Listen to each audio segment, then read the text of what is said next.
internet he, him, they, them, with lots to say, but even more to crochet. Welcome to my channel where I am starting this new segment called Crochet and Tell with me, with Louie, and my mom who's off screen. Say hi, Mom. Hi, Mom. Hi, Pamo. So, on this channel, I will be talking about movies and books and TV shows and other things I find around the internet that I'm really passionate about. And today I'll be talking about Master and Commander, which is one of my favorite movies of all time.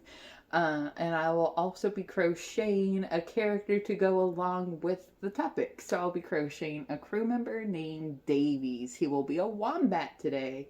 And thank you so much to Skane Spider, who is on YouTube. I will link her video down below. I found her video on this pattern, and I absolutely love it. So thank you.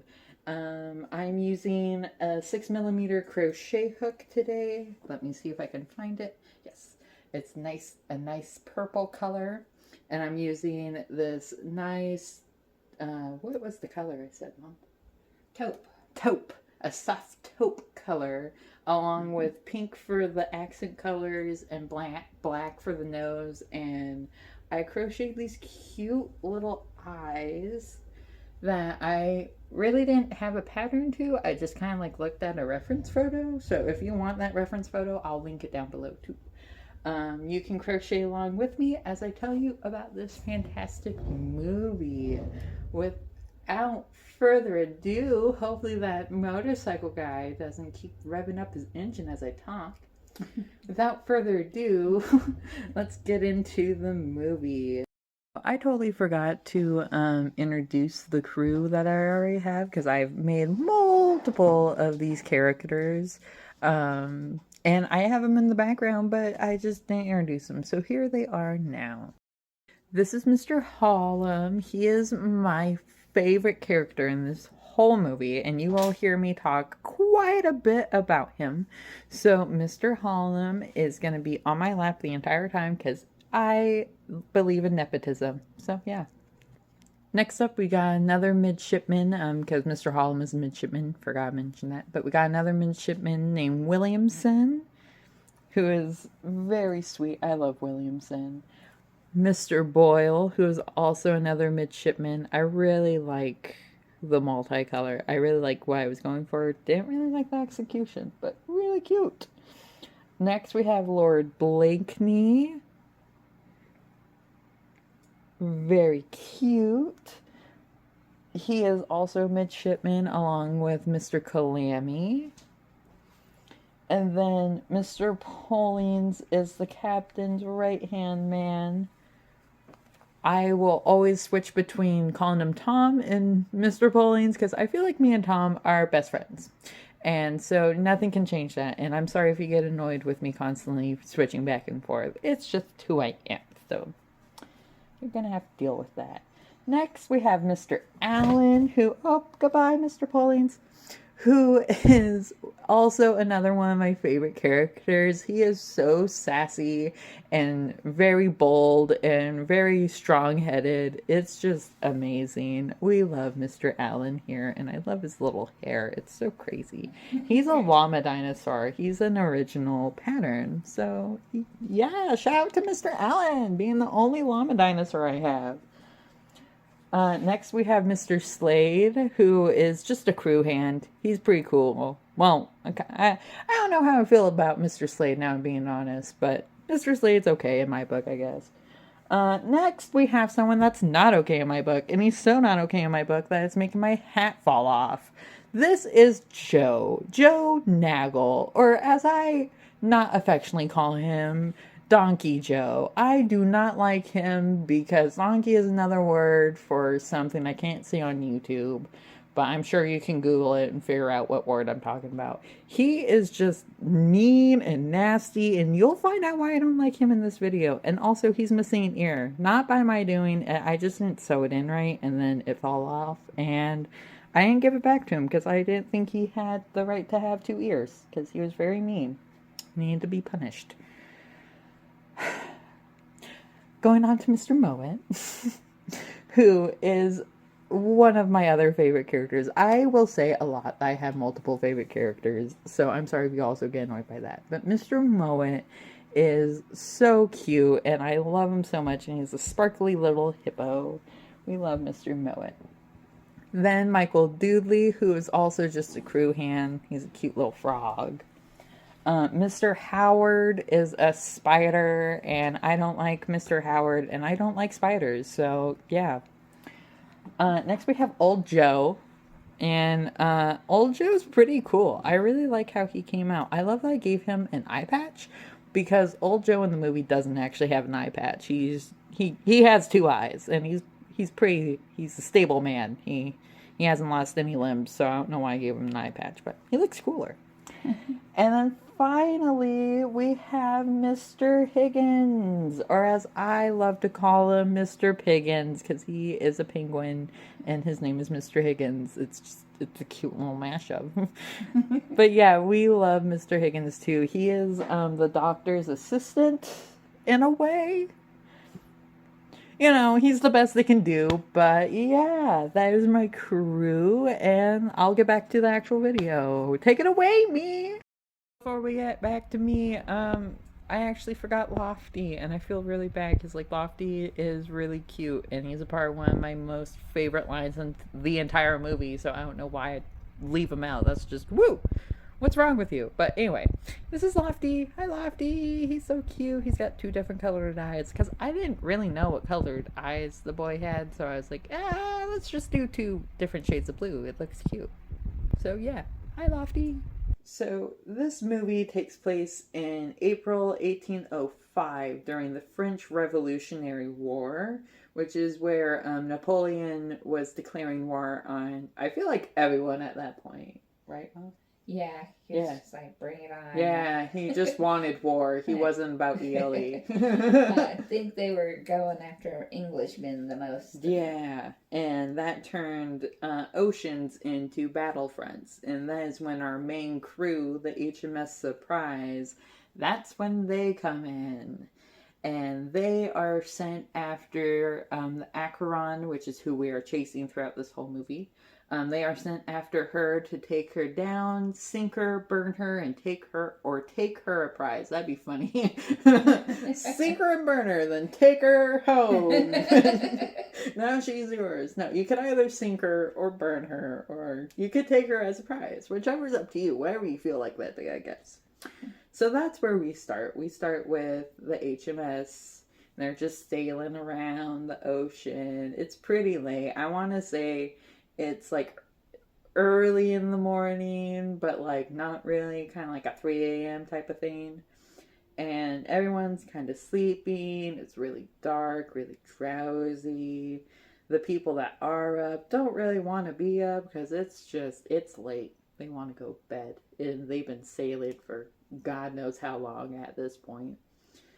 So shift change comes around, and the people that get on shift, they're just as tired as the last crew. They're just falling asleep and not really they're trying to stay awake, but it's hard, you know. It's hard when you have a nice soothing ocean to rock you back and forth. Mm-hmm. And one of the crew, one of the midshipmen actually does fall asleep. Lord Blakeney, he ended up falling asleep on the top deck. And his friend Calamy, Mr. Calamy, came over and woke him up. Was like, get up, come on, we got things to do.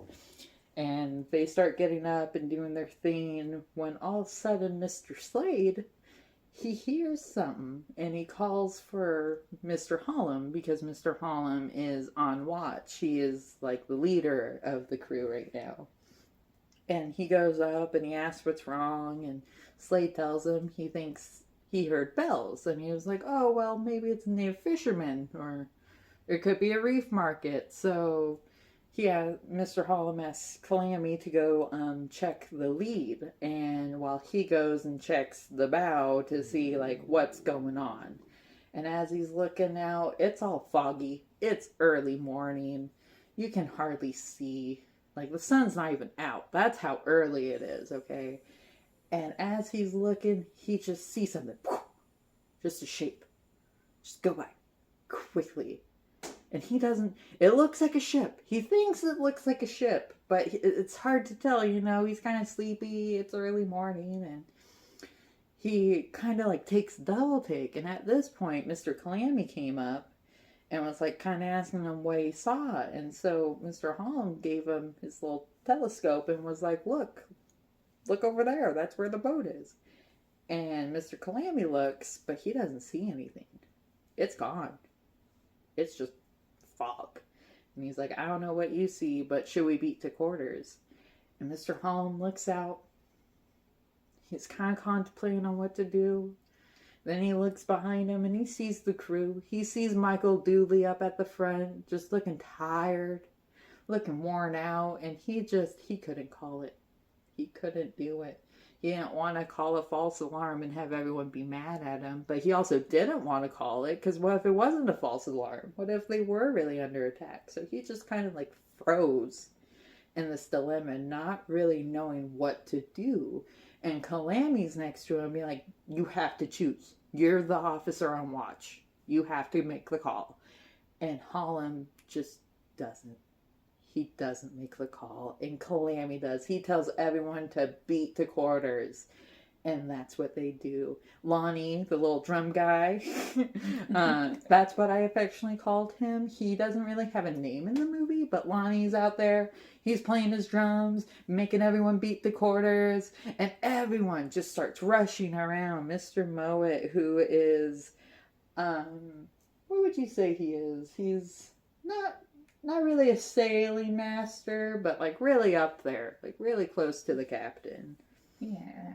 And one of like the lead guys, and he's like getting up, getting his boots on, and making sure everyone's scrambling around, getting in their positions. Dr. Steven is in his little area, clearing out places, throwing down his surgical supplies, and getting some sand just in case, because you never know. You never know when you're going to need sand.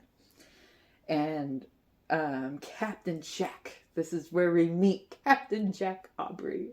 He gets up and he starts putting on his clothes while everyone is taking apart their ship and turning it around and getting rid of the rooms and making it into like a firing area. And while Jack is just walking through, and Killick there, who is basically Jack's maid slash assistant slash caretaker slash nurse slash handkerchief sewer slash everything in the world. He does everything for Jack.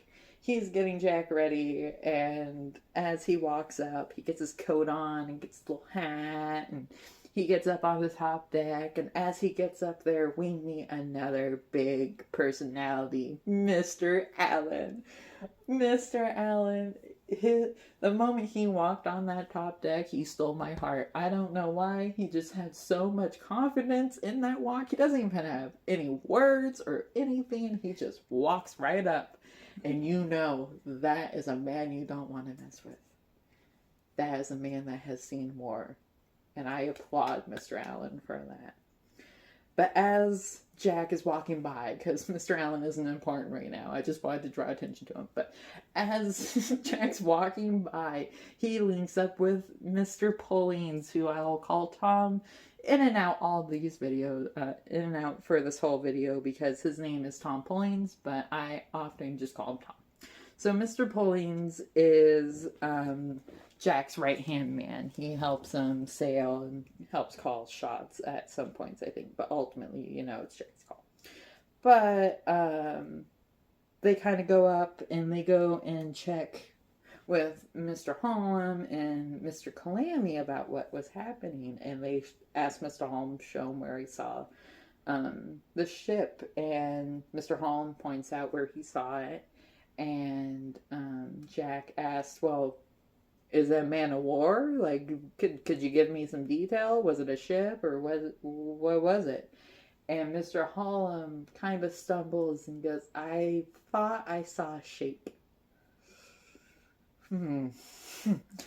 Honey, I love Mr. Holm, and I'll be the first to protect him throughout everything in this video. Like, you will hear me ranting a lot about Mr. Hollum and a certain crew member soon. But this part, I always just shake my head because he should have called it. And he should have been like, yeah, I saw a ship. Even if you didn't see a ship, it's better to be right. It's better to be wrong and right than be wrong and right, you know? You know what I'm saying? Like, you don't want to, like, it's okay to think you're right and then be wrong. Like, nothing really bad has happened except, you know, you kind of alerted everyone and kind of shooken everyone up in the morning. But if you're just silent and then it's right, like, it actually does happen, that's bad, you know? That was a long about way of just saying Mr. Hollum should have just called it and said, yeah, I saw a ship instead of I saw a ship. But so after he saw a shape, Jack is like, okay. He kind of shares like a glance with Tom, like, all right, this is kind of a little weird. He dismisses Calamity and Mr. Holm to get into their positions and tells Mr. Holm that he made the right call. He made the right call of being to quarters, even though it was Mr. Blakeney. Not Mr. Blakeney, Mr. Calamity. But you know, he thinks it's Mr. Holm, and yeah.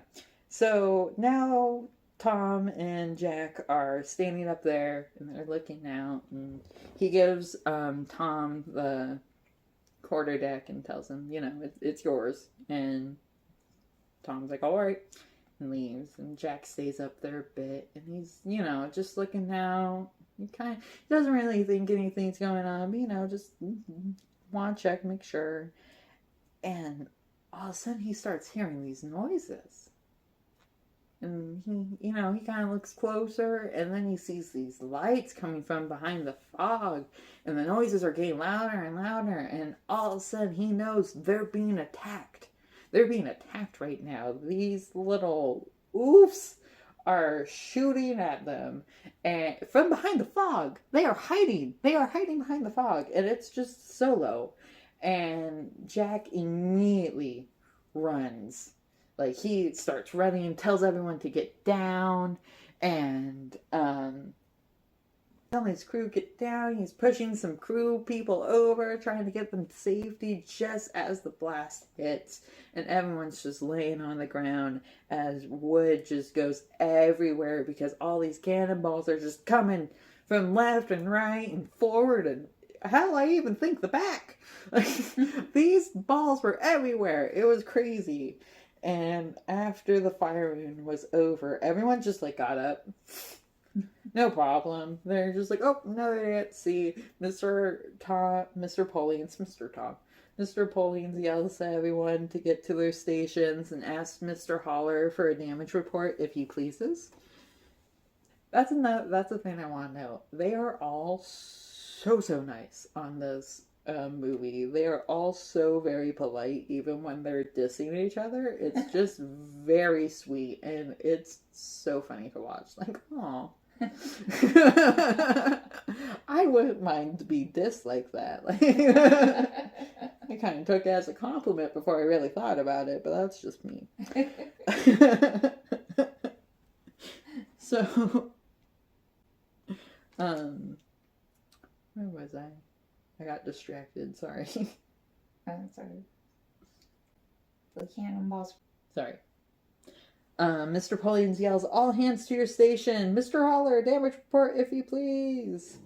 And then he gets up, following after Jack, who is at the bow again, standing, looking out at the big, beautiful ship that's just emerging from the fog. Like, it's just majestical. Like, whoever made that ship was very good. And I bet Floki would be very astonished by it.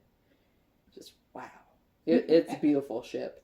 And they see it, and he turns to Tom, telling them that the cannonballs at least have to be 18 pounds, which is just, wow, that's beautiful. He knows how heavy the cannonballs are by just how they impacted their ship.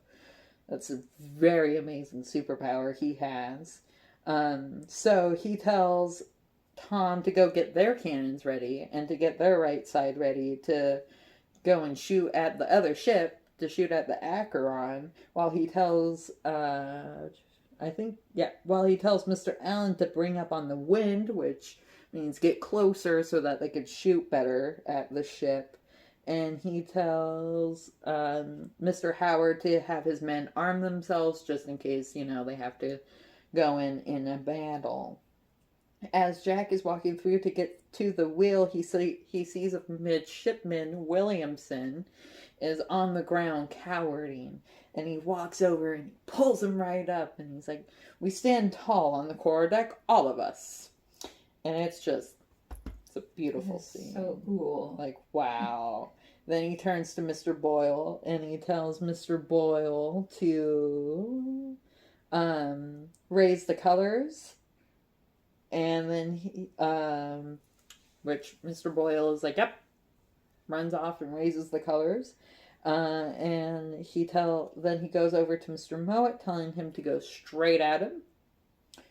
"Straight at him, sir," Mr. Mowat replies bravely, even though his face is full of fear. He is so scared at this point, which I do not blame the man. Down below, Killick and Bill, who is like Killick's right-hand man in the kitchen, is trying to grab the captain's silver to get it below, while Mr. Pollins tells his crew to stand fast until the ship is close enough to shoot.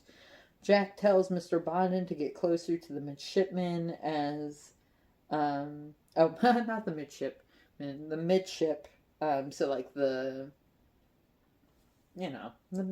midsection of the ship, to try and sink it. And as they're getting in position, another round of cannonballs comes at them, hitting everywhere. Poor Killick there, just silver everywhere. He drops it just everywhere. And he was just complaining to Bill not to drop the silver, and he dropped the silver. I can't imagine the rage. Can't imagine. So as they're recovering from the attack, Mr. Calamity yells, "Stay! Hold your positions!" Mr. Holland joins in. "Hold your positions! Courage now, lads!" Mr. Pollins yells, just as another round of cannonballs comes in, hitting their midship and hurting Mr. Pollins and just barely missing Mr. Holland by a few inches. This is where Mr. Holland's lucky-unlucky streak comes from, because he's really lucky. If he was just a little to the left, Benzo, gone. But he was not. And this is kind of a start for him. He's, after being shot at, Mr. Holmes kind of dazed state again, because, oh my gosh, this is crazy.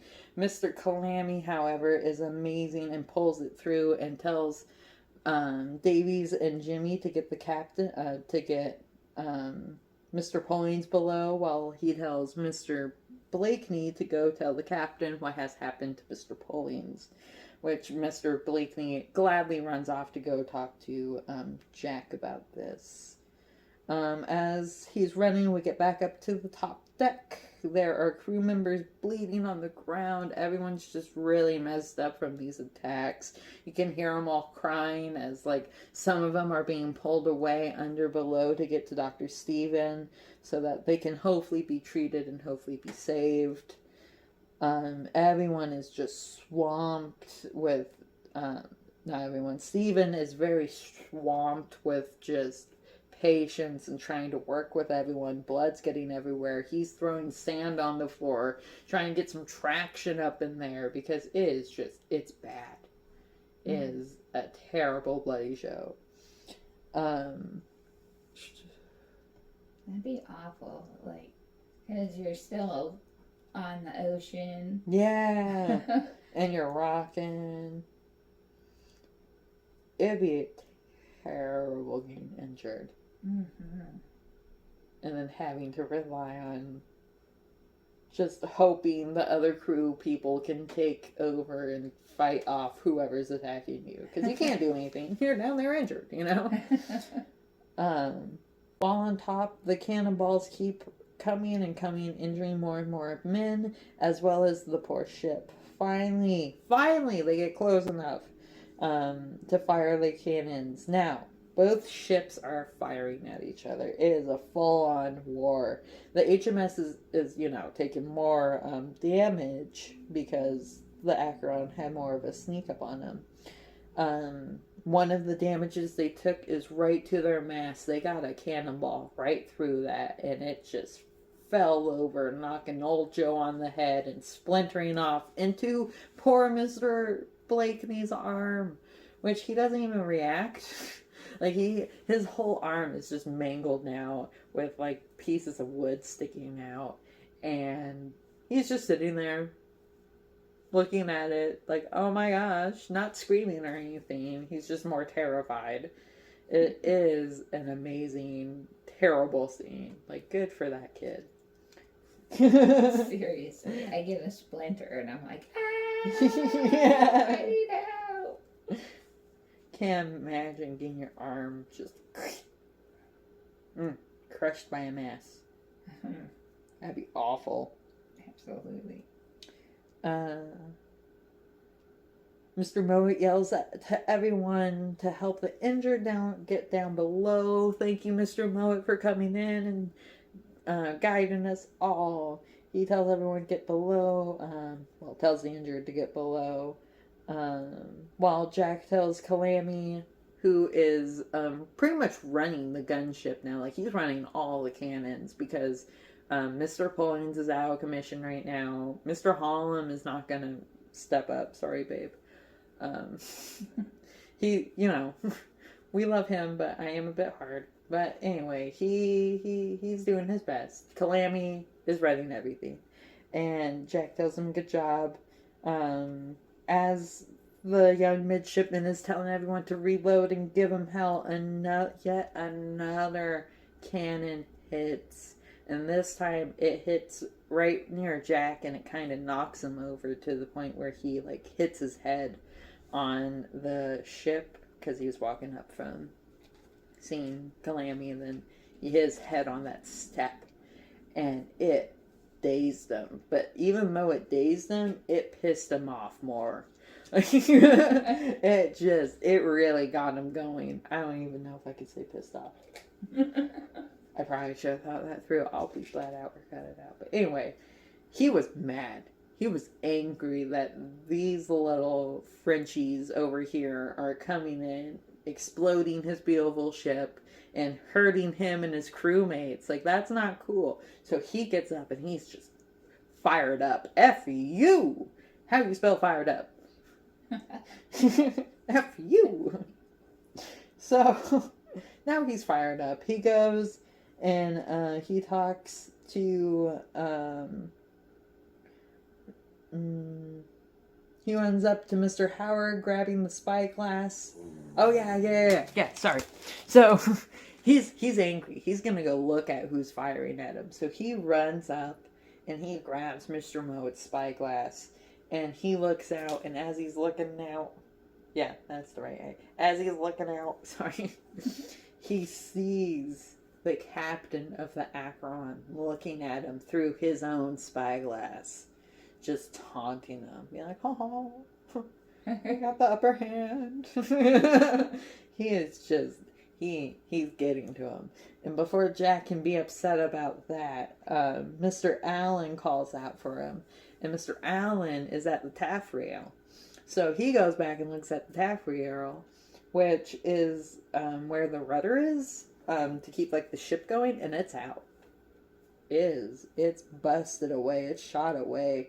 The steering won't answer. So Mr. Bondin, who's dangling down there on a rope, good for Mr. Bondin. He's saying, we can't steer her. We don't know what to do. This is not good. And Mr. Allen is just we're doomed. We're dead. The Acheron's got the upper hand on us. Because, that's what Mr. Allen does. He's a huge naysayer. He is the biggest naysayer in this movie. And you will constantly see him bringing up, oh, we can't do this. And then Jack proving him wrong. It's beautiful. So he thinks it's not going to work. But Jack, however, is not giving up because he is Lucky Jack.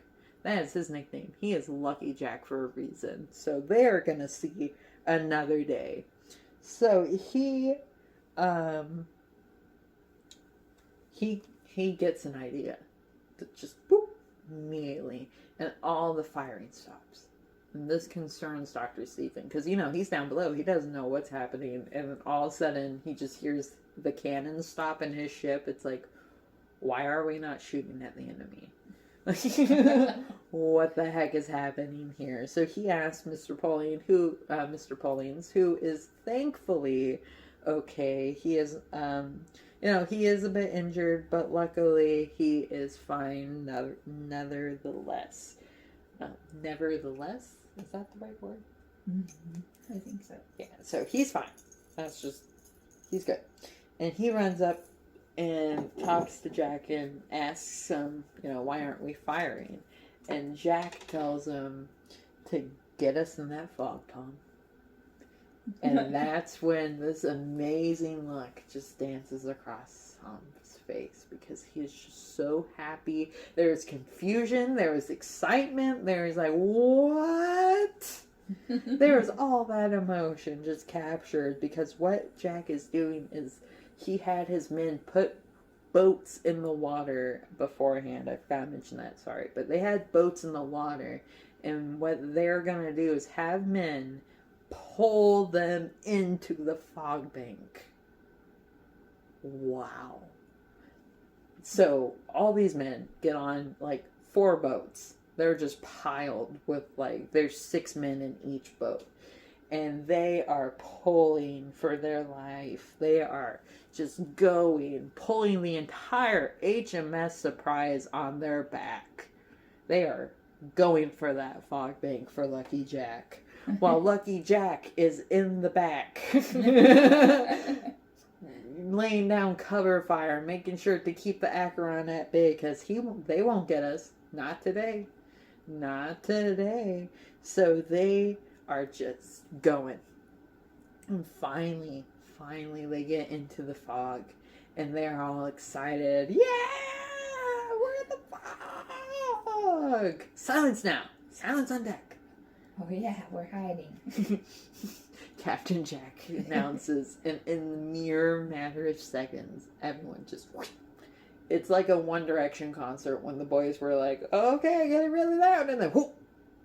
Like, that's the power Captain Jack has. It's just like, whoosh, quiet.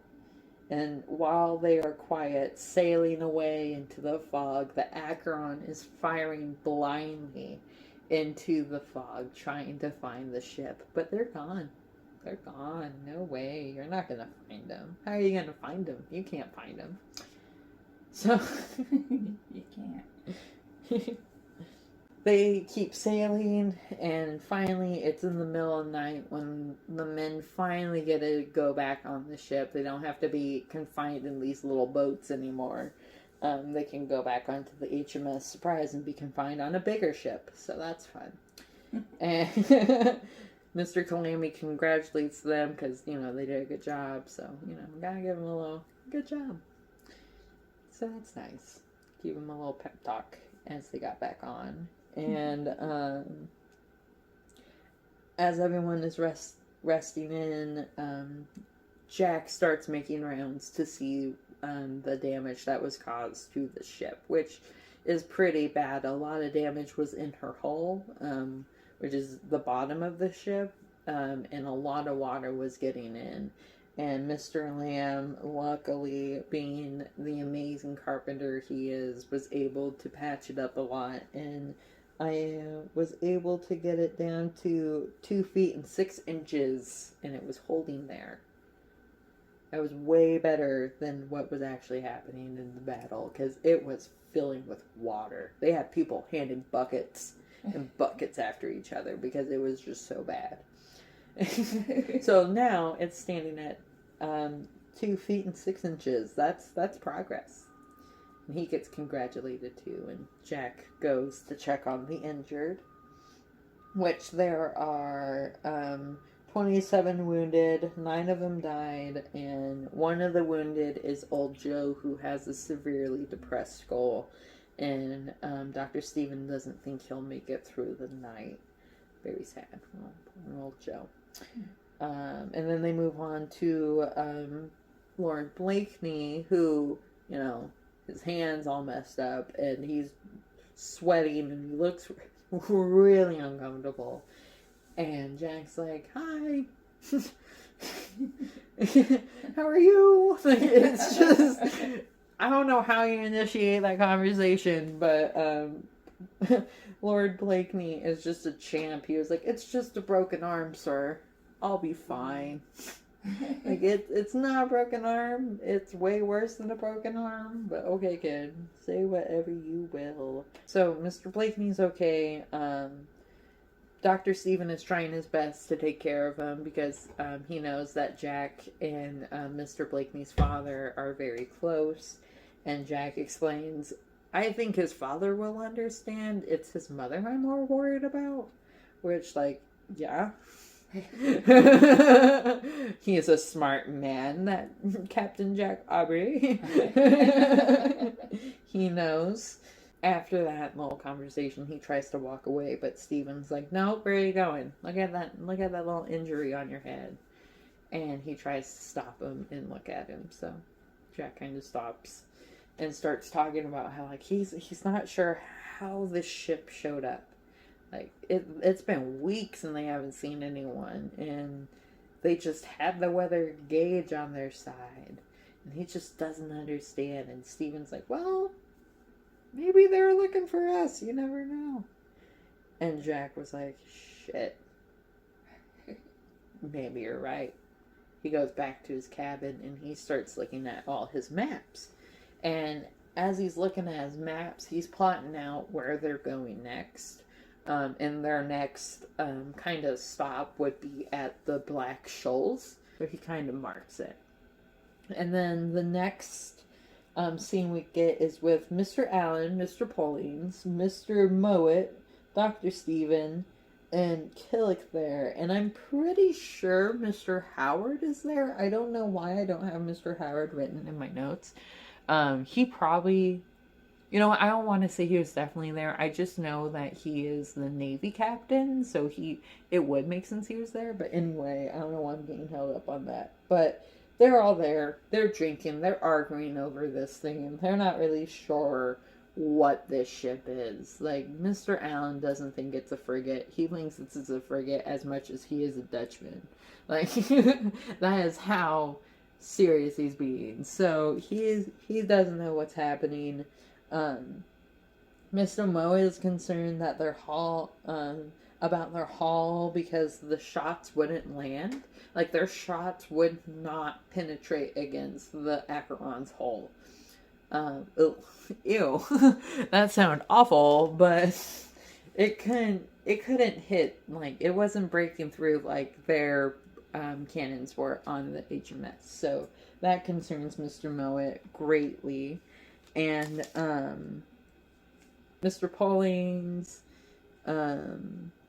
pointing out that they had the weather gauge, which Stephen brings up because he didn't know what a weather gauge was. He tried to ask Jack about it, and Jack kind of briefly explained it to him.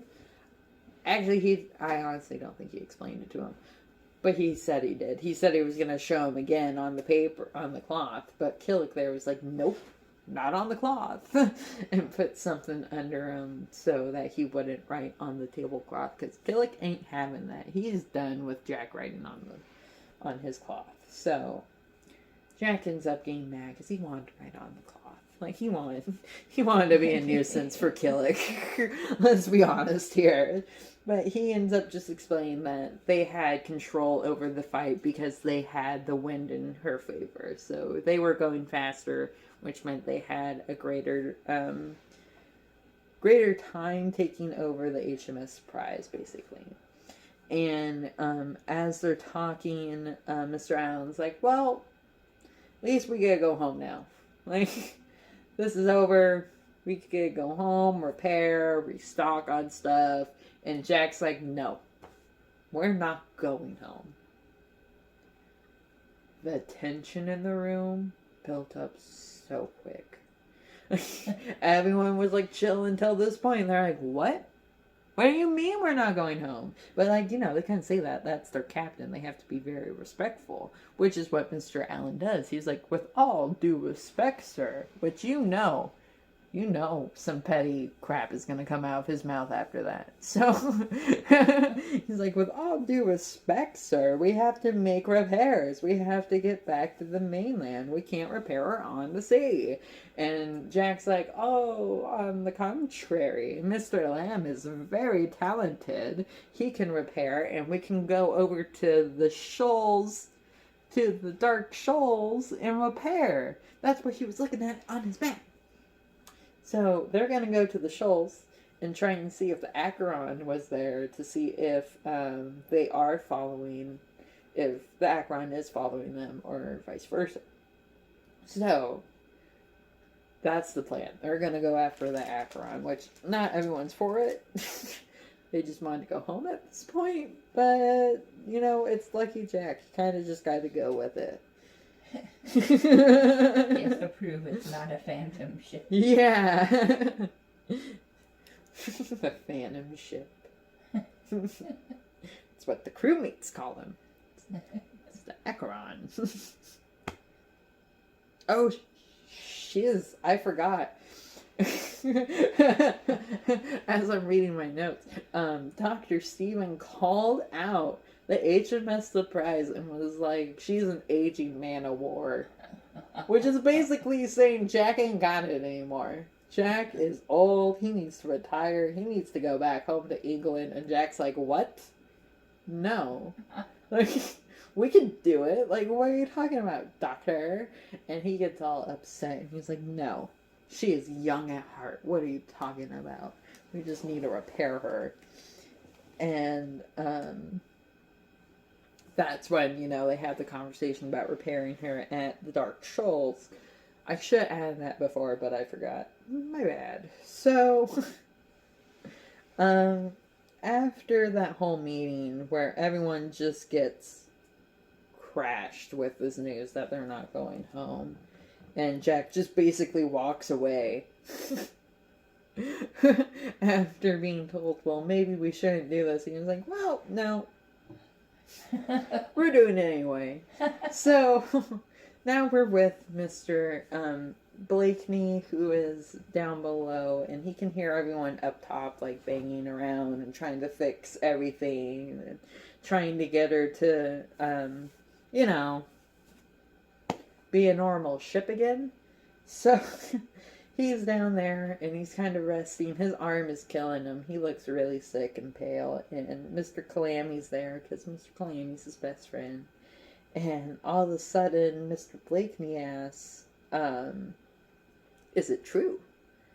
And Calamy's kind of taken back and he's like, what do you mean? What true? And Mr. Blakeney told him that old Joe told him that when they die, when they stitch them up in their hammock, they put the last stitch through their nose to make sure that they're actually dead. And old Joe is a chatty fucking Cathy. He needs to keep his mouth to himself. He will just say whatever he wants without any repercussions for him. It's just so annoying. I don't like old Joe. I just don't like any of the Joes on the ship, okay? They were just so mean. And you'll find out why. Don't worry. So, right now, old Joe's feeding poor Mr. Blakeney's lies while he's, like, dying. Even though, you know, like... I think old Joe told him this before this had happened. Because that'd be a little weird. He has a depressed skull and he's telling people this. Because he can't really talk. But anyway... after that whole rant, Calamy's like, no. I won't let him put the stitch through your nose, which is very sweet. That's very nice. And then we get to, they actually had to cut off Mr. Blakeney's arm because he had gangrene. And this little boy is so tough. This scene is so rugged. I don't even think I can describe it to you. Like, I know I described the state of his arm, but I definitely cannot describe the state of cutting off his arm. So just know it was very gruesome. And Mr. Blakeney is very tough. He didn't even cry. Like, I would have been bawling. Like, he was, like, you know, gripping on the little piece of wood he had in his mouth. But he wasn't crying. I would have been sobbing at that point. Dr. Stephen commends him and tells him that he is the strongest patient he has ever seen. Which he hasn't looked in the mirror yet. Stay tuned to find out what that means. And so after that, he is now fine. The next scene we get is with Donkey Joe. And I do not like him, but he is good at what he does. I will give him that. He is the carpenter's mate, and right now his task is to repair the lady on the front of the ship because she had, you know, gotten blown away in all the ruckus. And he was to restore her to her beauty. And to be honest, I wanted him to fail. Just in all honesty, because I do not like his character. He is very rude and doesn't know how to treat people with respect. And him doing something very good kind of makes me upset and a little petty. So, yeah. Sorry. I ain't got no love for Naggle. No. So, he promises to fix her, and then, as he's doing that, Mr. Lamb has everyone working on getting the mast repaired and other parts of the ship, while Jack is walking through with Mr. Calamy and, Williamson. Or wait, no, Mr. Boyle. I always want to put Williamson in more scenes.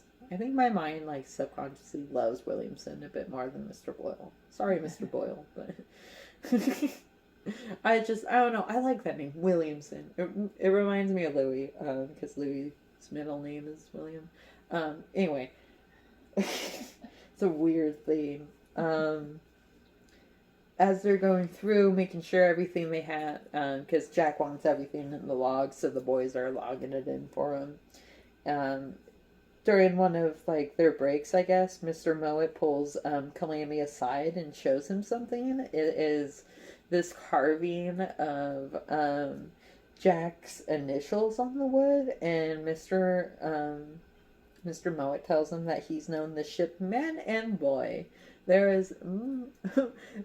What did he say? There's much blood. There's so much blood in the shipboards that it could almost be a relation.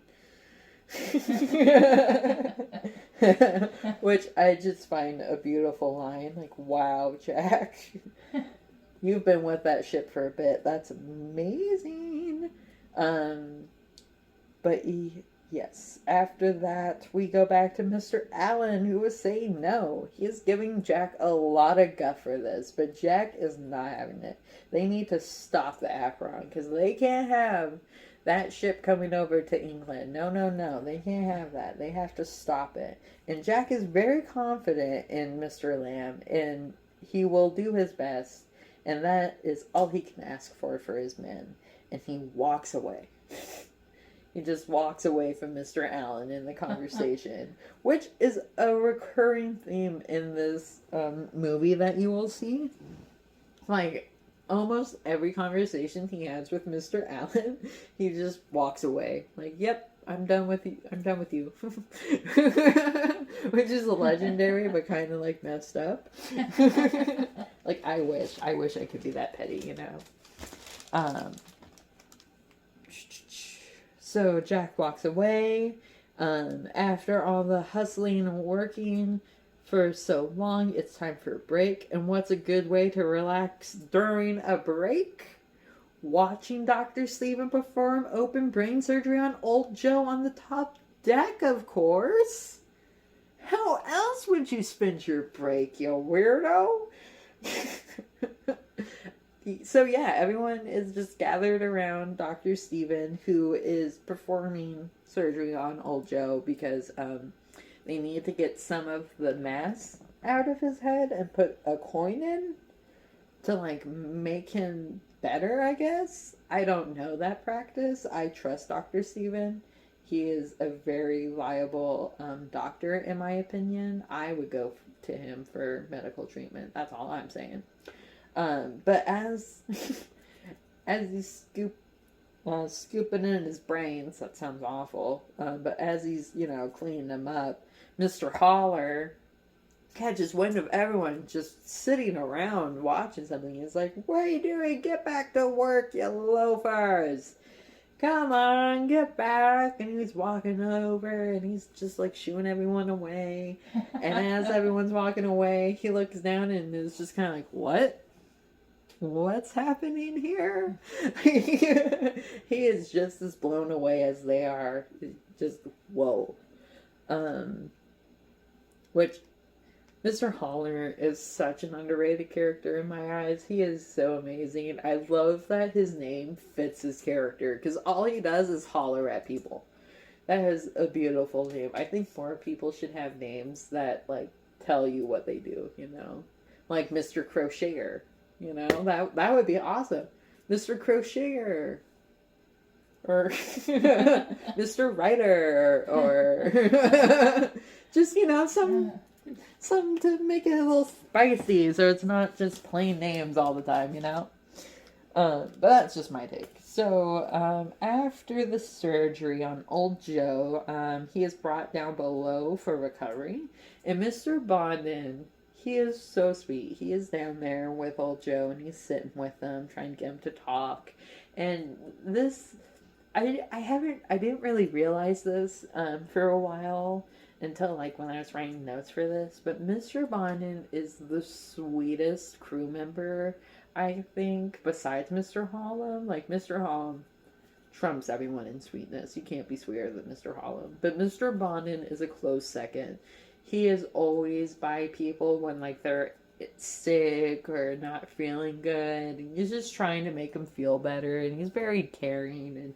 And, in one of the deleted scenes that I see, he's trying to learn how to read, and he has Dr. Steven teaching him, and it's just the cutest, wholesomest scene I've ever seen. It's so cute. So Mr. Bondin is just the cutest little guy, and he's hanging out with old Joe, which I don't know why. Old Joe's pretty crabby, but it's a small ship.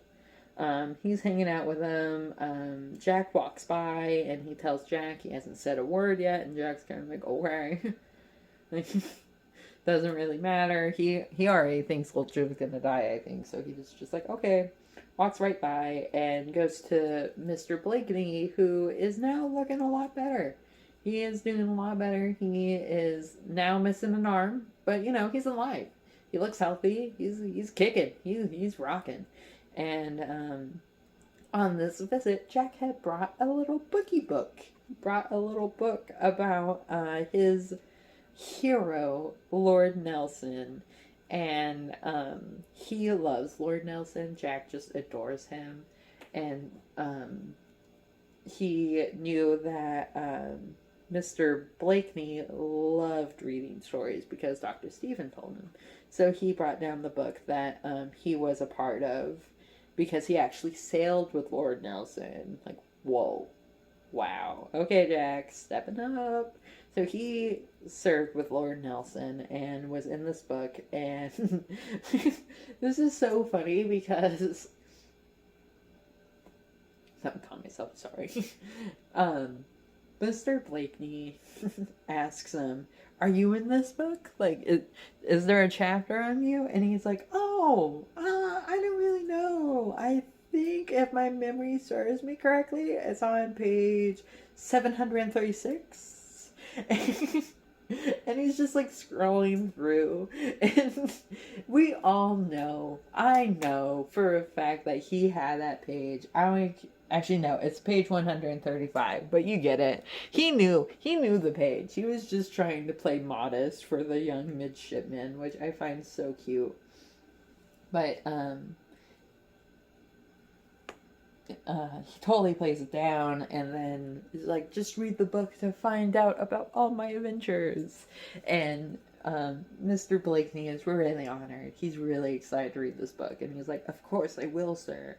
And it's just an adorable moment. I really like watching the scenes between Mr. Blakeney and Jack, and Lord Blakeney and Jack. No, that's the same person.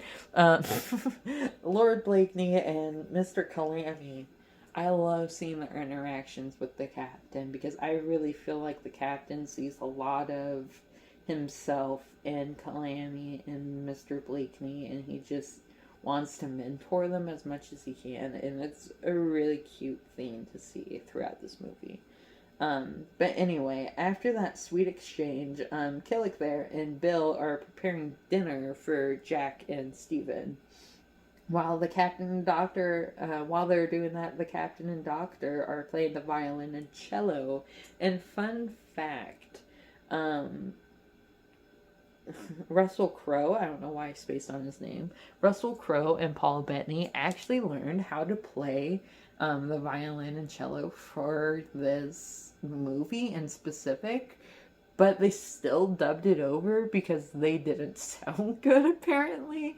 And I'm so upset. They should have left Russell Crowe playing the violin in a terrible way. Because what if Jack wasn't good at violin?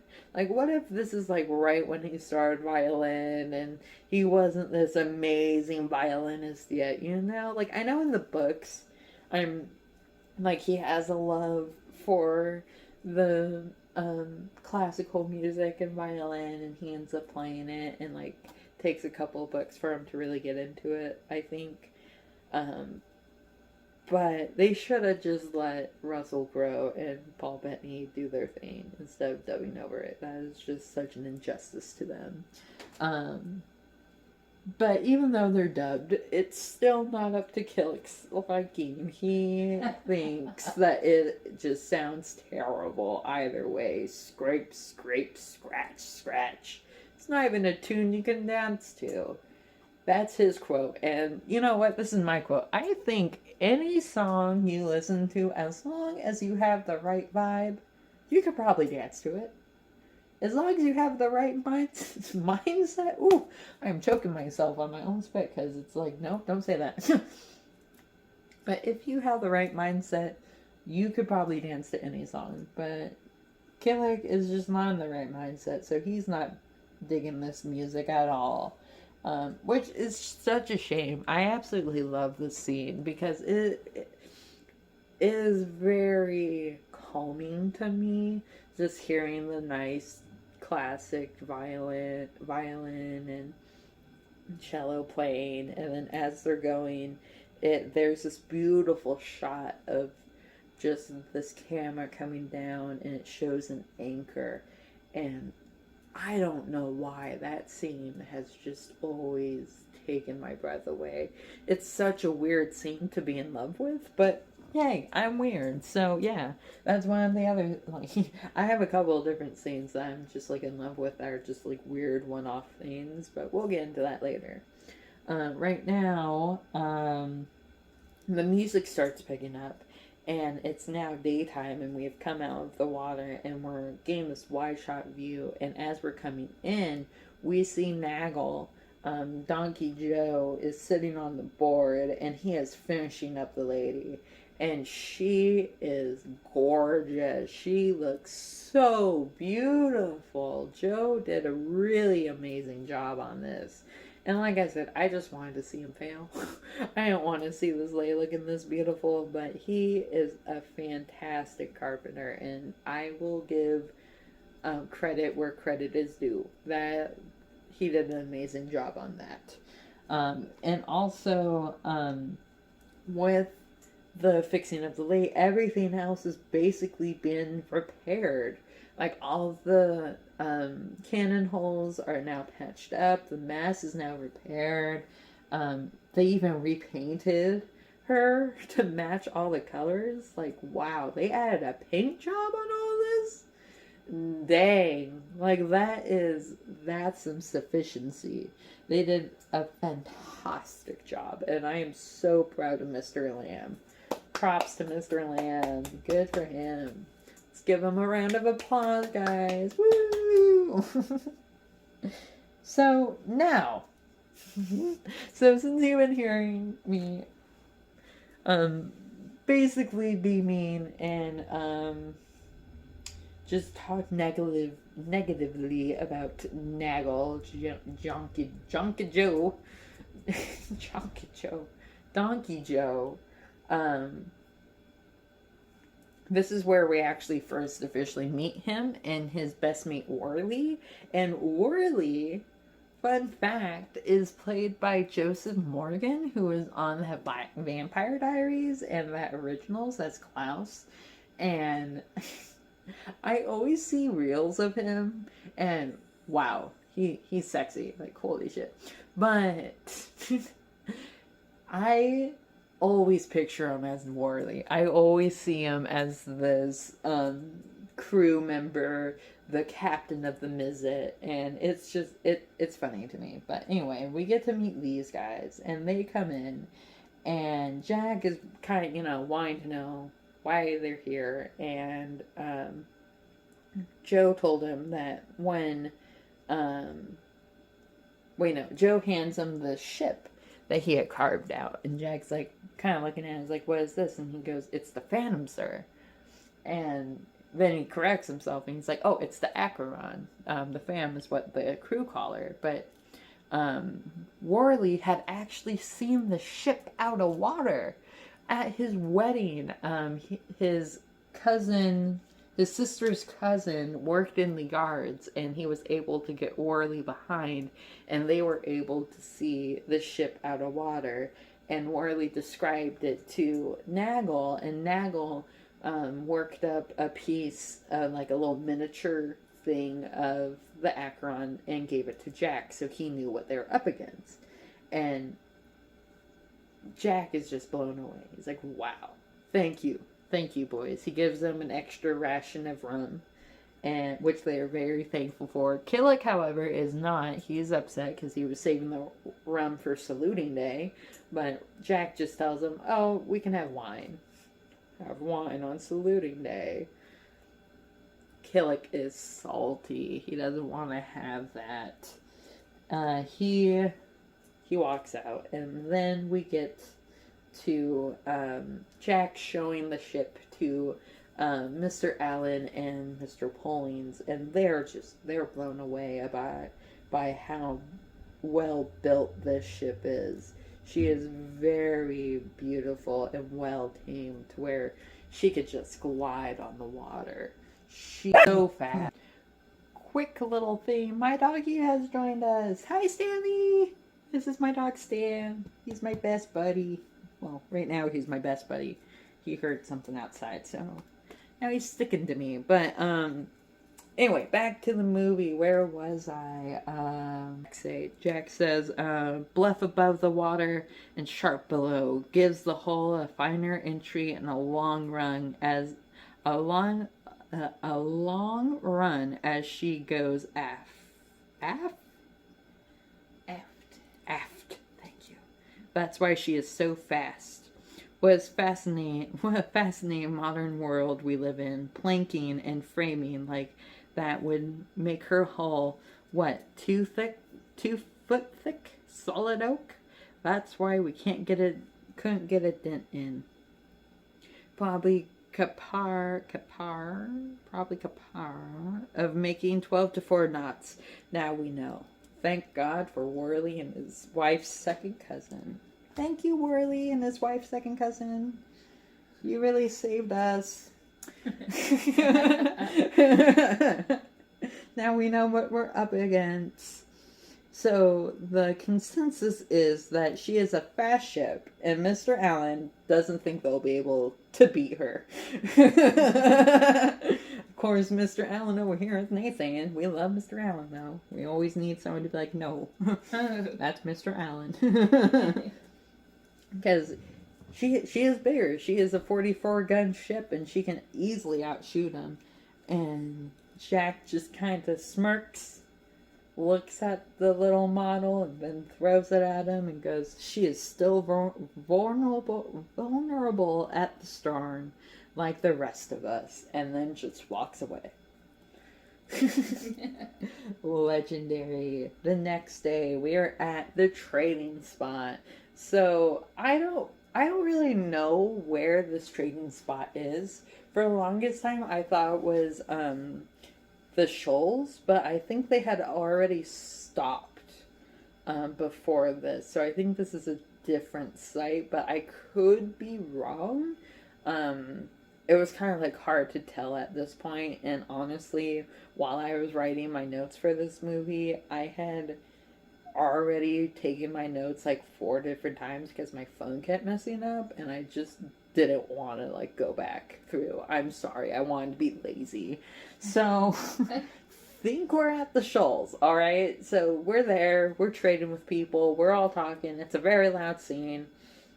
Mr. Hallam comes up with the letters and stuff to send home, and he makes sure it's going to be on the first ship home. There's important letters in there, and as he's doing that, Dr. Stephen and Captain Jack are talking to one of the locals who said a ship had passed by about like 3 weeks earlier. It was a big French ship that was passing through, needed some restock.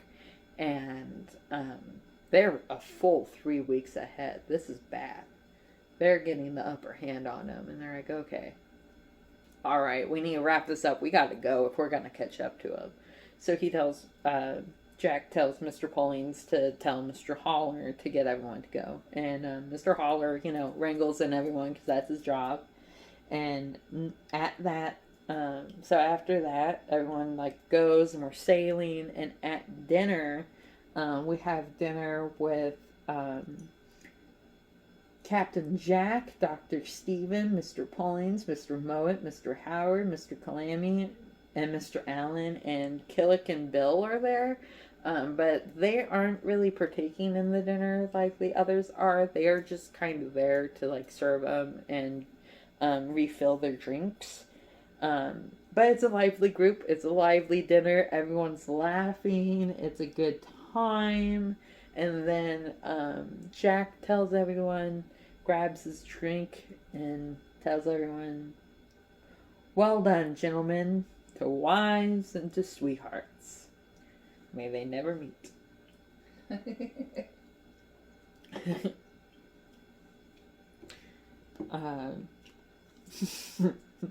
My notes, I was like, Jack is so funny. Anyone else like tells that joke, I kind of get like, ooh, that's so annoying. That's gross. And then Jack tells that joke, and I'm like, ha! Get a load of Captain, he's great. I just adore Captain Jack Aubrey a lot. But anyway, after that, he, as they're dining, Mr. Calamy brings up that Mr. Blakeney is reading about Lord Nelson, and he had asked Jack about Lord Nelson and if he had met him, and Jack was like, yeah, I had the honor of sailing with him twice. And Mr. Calamy wanted to know the whole story, wanted to hear a bit about Lord Nelson and see what he was all about, and he didn't have his I messed that up. He didn't sail with him twice. He dined with him twice. Which makes sense. He only sailed with him once. But anyway, he dined with him twice, and on both occasions he had spoke to Jack. So that was awesome. And they wanted to hear an anecdote about it. And Jack tells the story of the first time he had ever talked to Lord Nelson. Well, Lord Nelson had talked to him. He will never forget it. They're at the dining table, and Lord Nelson leans over and goes, "Aubrey, may I trouble you for the salt?" And he always tried to say it exactly as he did. Obviously, that's an entertaining story, but Mr. Clammy didn't think so. He was kind of like, okay, you're going to tell me about salt? About your story? Like, I don't get it. But then the second story comes. The second time he dined with him. And Jack gets a little serious about it. He kind of readjusts. And he's like... the second story he told was about how someone offered Lord Nelson a coat at night while he was standing on the top deck. And he said he didn't need a coat because he refused it, saying he was quite warm. His zeal for his king and country kept him warm. Jack knows it's a bit absurd to believe Nelson, but Nelson he was different. He felt your heart glow. That's cute. That's a cute line. He felt your heart glow. Like, that is something from a fan fiction.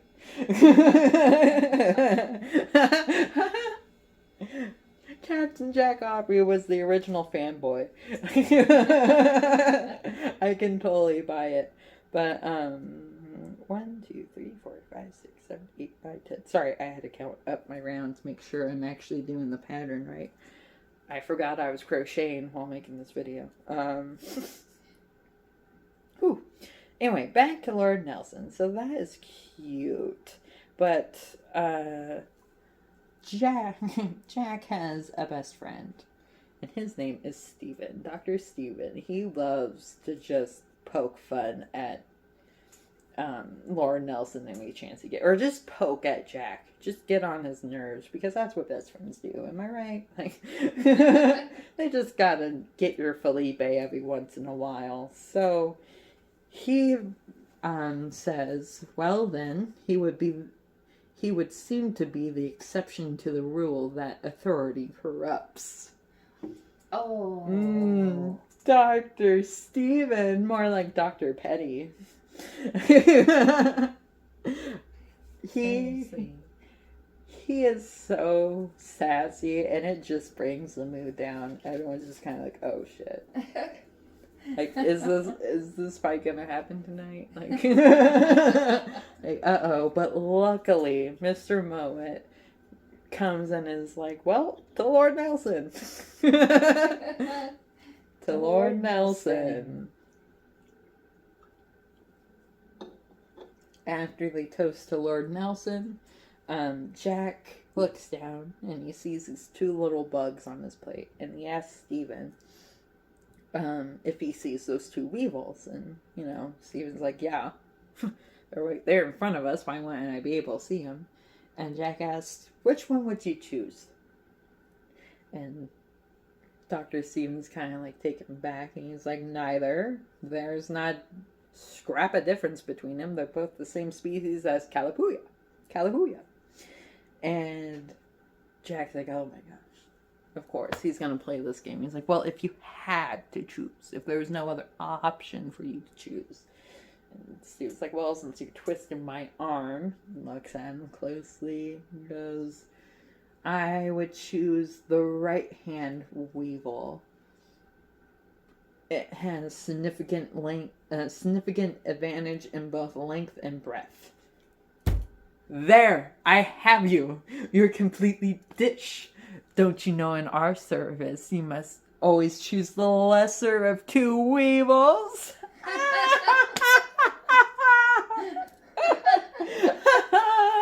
He who would pun would pick a pocket.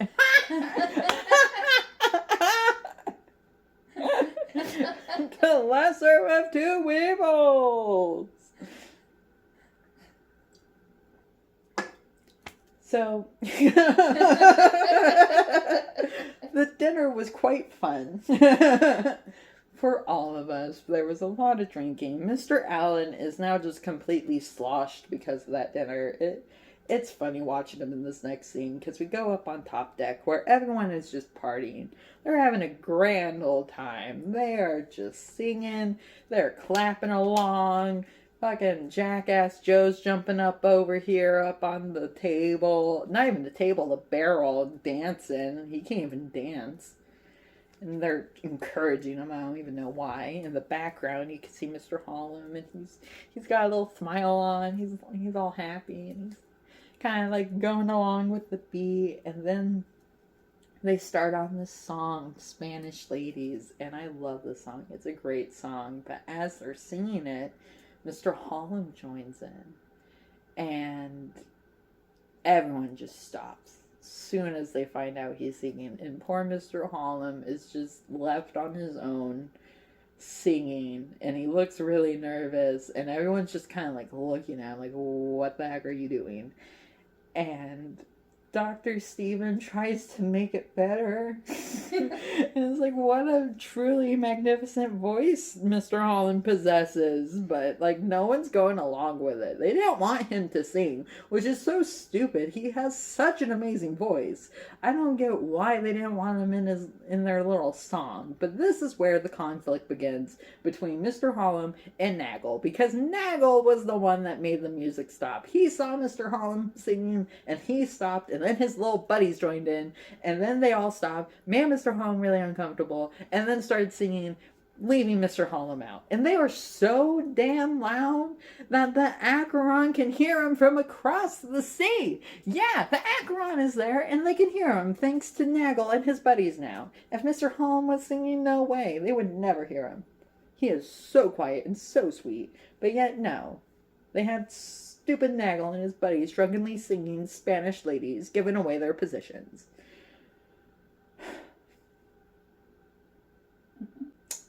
Sorry.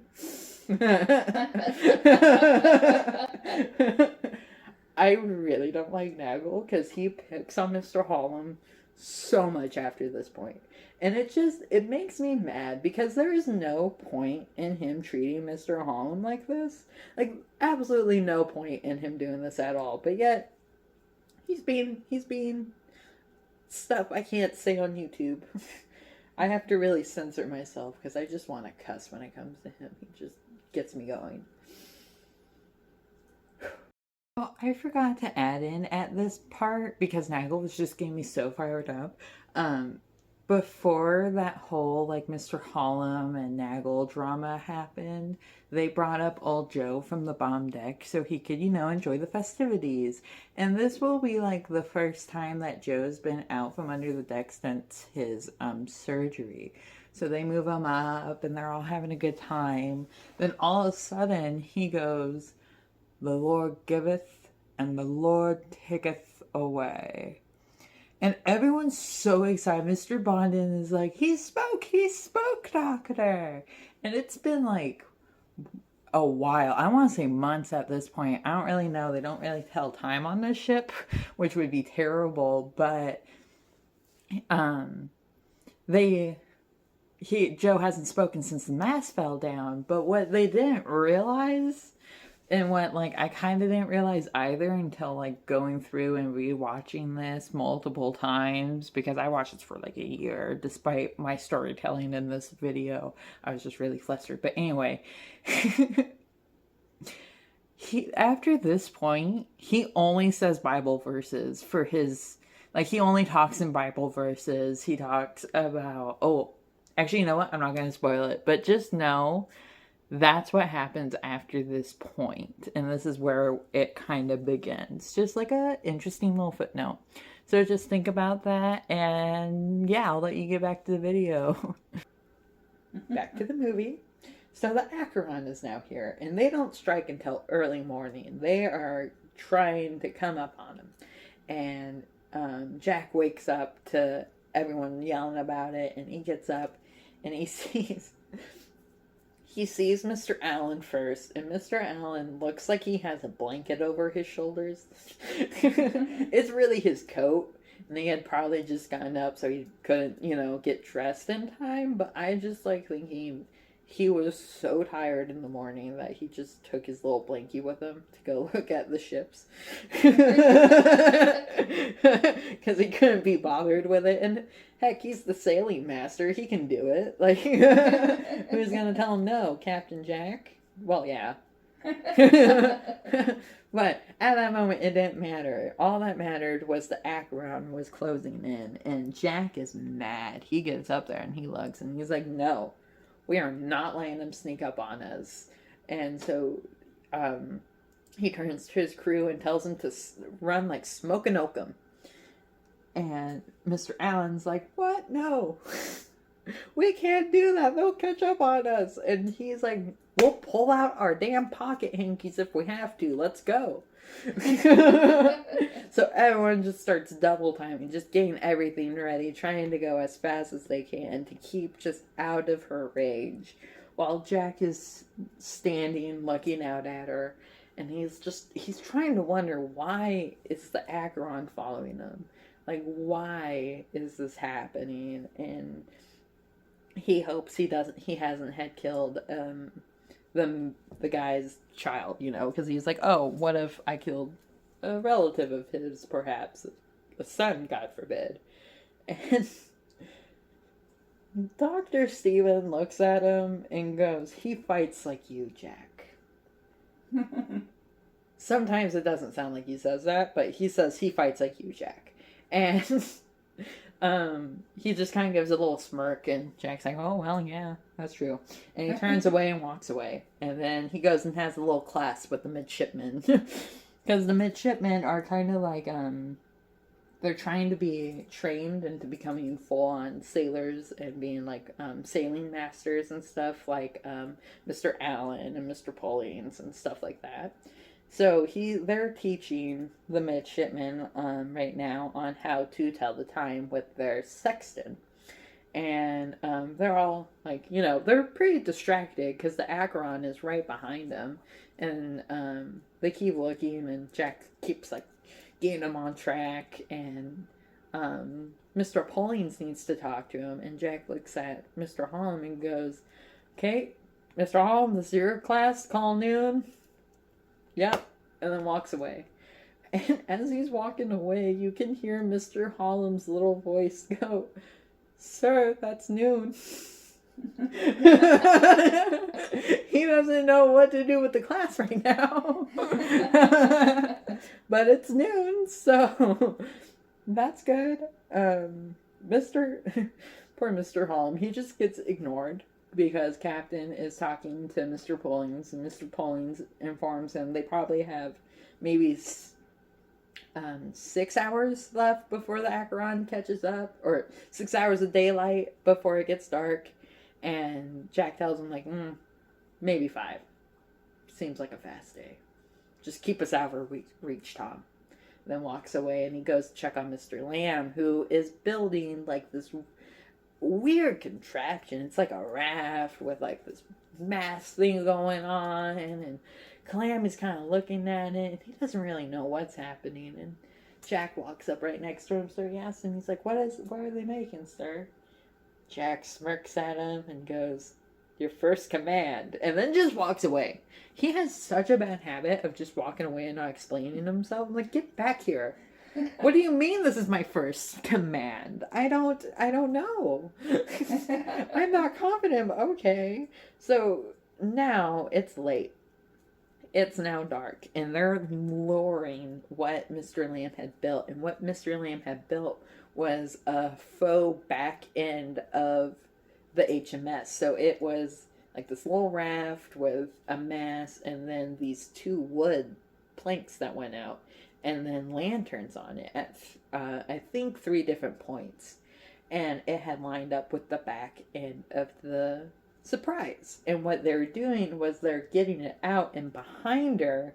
And then Mr. Calamy would have to take down the covers on the lanterns while the people on the HMS put out the lanterns, taking over the position so the Acheron would see this fake back end, think it's the real back end, and chase after it while the HMS got out of there.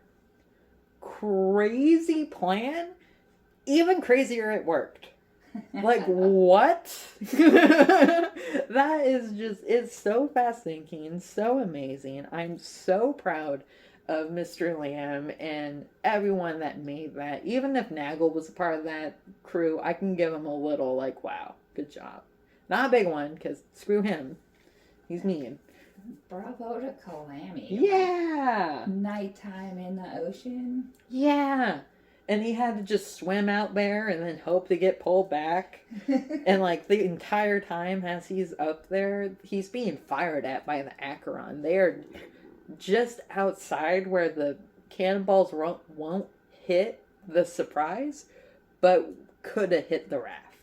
So it was pretty dangerous for him, and luckily he made it out alive. They pulled him back up. Mr. Bondin was like, "Oh, we got a fish." One of my favorite lines.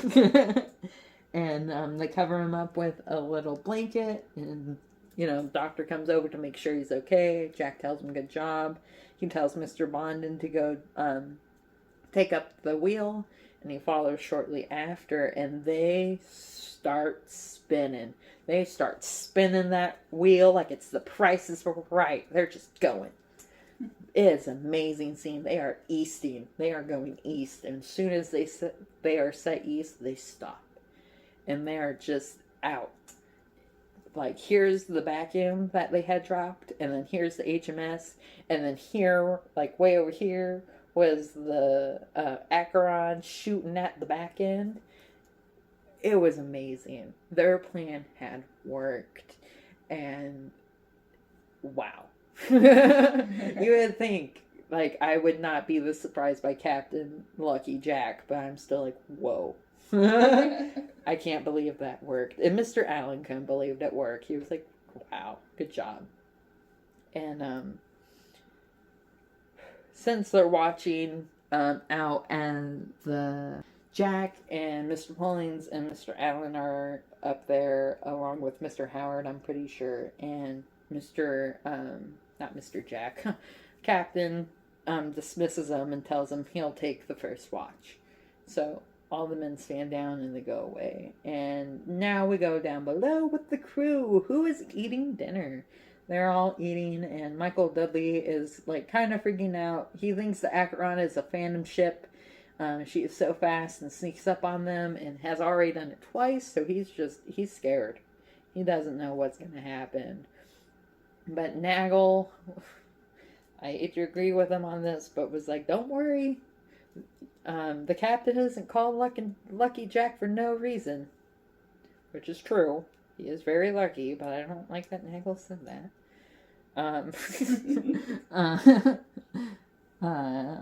Captain... Oh, this is his exact quote. Captain's not called Lucky Jack for no reason. Phantom or no, she's a privateer and Lucky Jack will have her. Which, yeah, he will. There's no way he's backing down. He is so bold-headed. Here we go. Old Joe says we're going to need more luck. Which, like, no, we don't. We got all the luck we need. They're talking about how they're gonna need more luck and to try and like take over the ship. And one of the I don't really know what to call him. They're one of the kids on the crew. His name is Lofty. He's just a cute little dude. He asks if they're pirates, and Nagel's like, no, they're not pirates. And Davy's like, no. They were pirates. We could hang them when we catch them. And that quote, I quote way too much. Like, I don't know why. Every time I see a pirate, I just hear Davies, and it's pretty bad. But Davies just lives in my head rent-free forever, which is why I'm crocheting him as a cute little wombat right now. But I just wanted to include that, because I feel like I always quote it, but no one ever gets it except my mom, because she has watched this movie so much with me that she knows. But no one else gets it. So that, if you hear me quote that, then that's why. So yeah, they can't hang them because they're privateers. And Nagel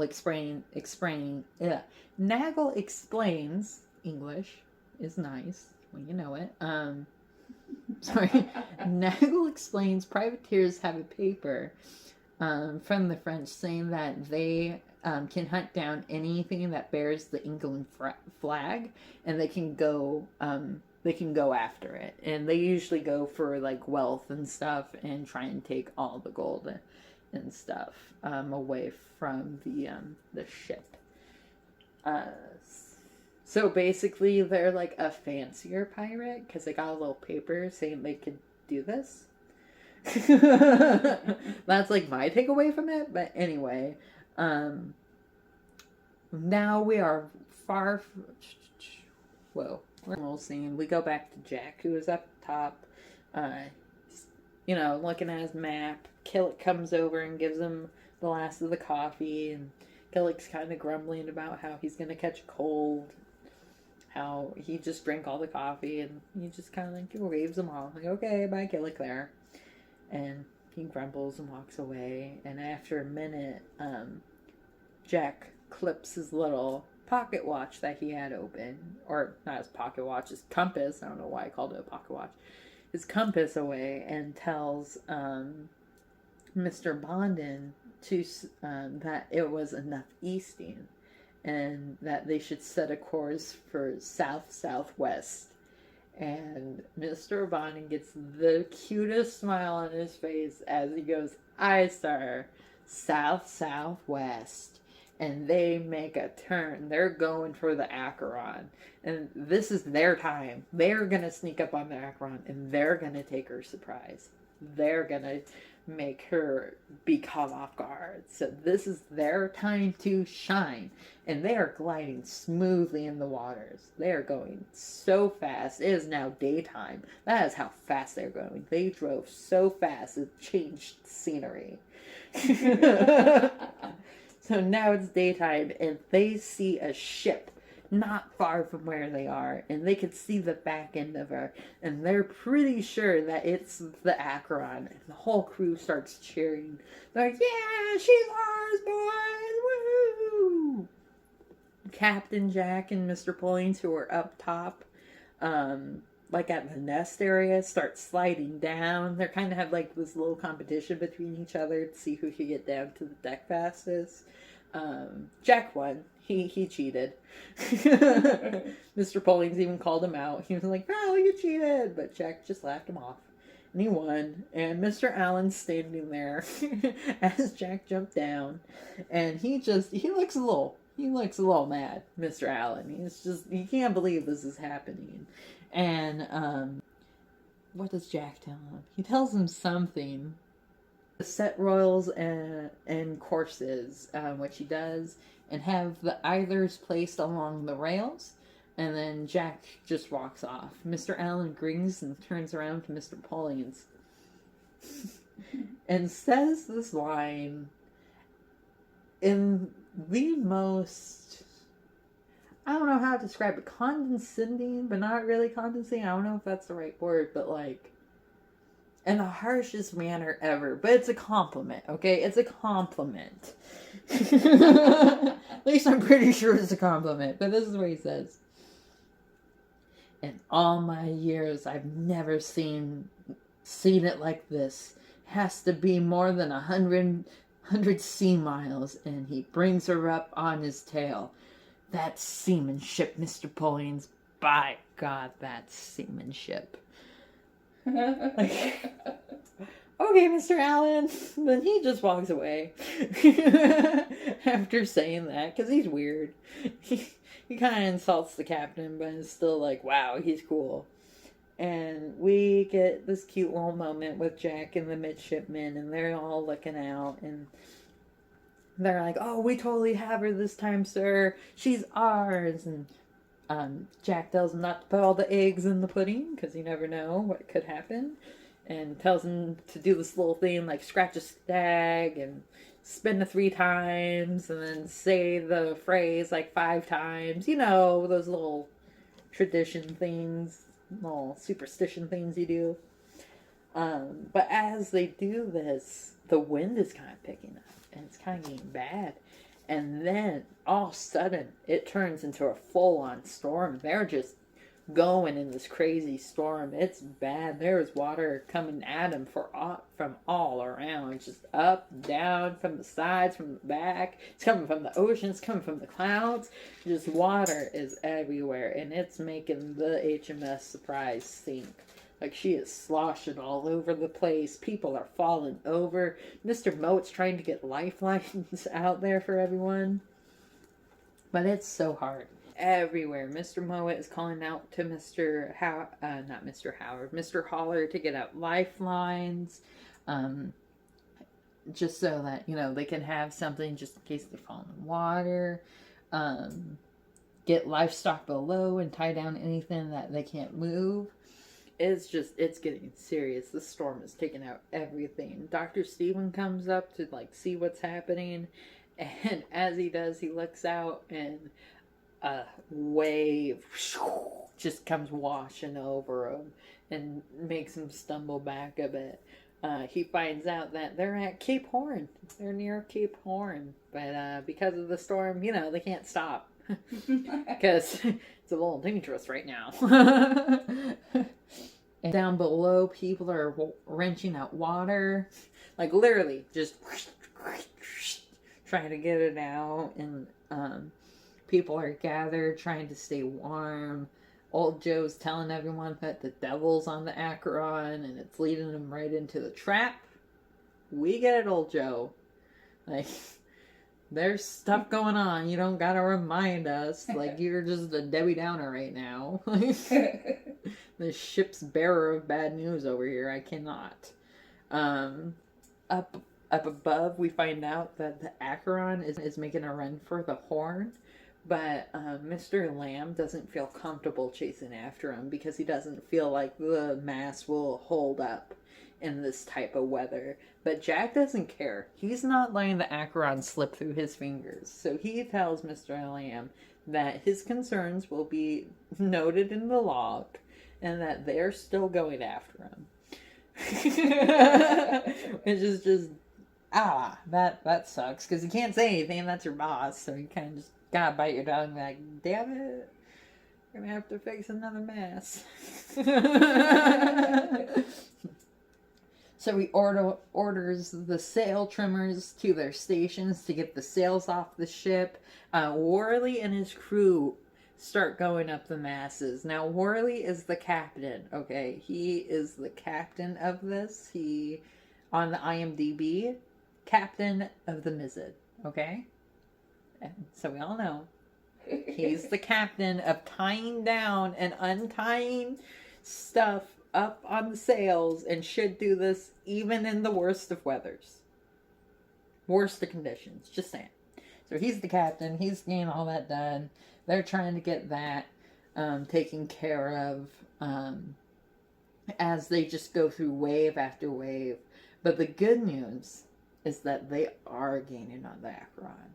Jack is too close. He can't give up now.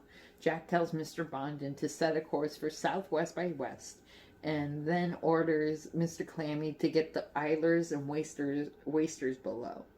A big wave comes and crashes over the crew, but they're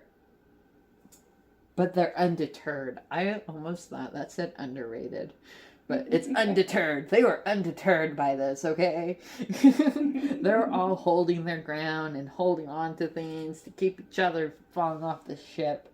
Down below, people are getting sick. Everyone is getting worried. Poor Williamson is throwing up in his little midshipman hat. It's just bad. It's just going bad here. And on top, Jack orders Francis and Truelove to the Mizit.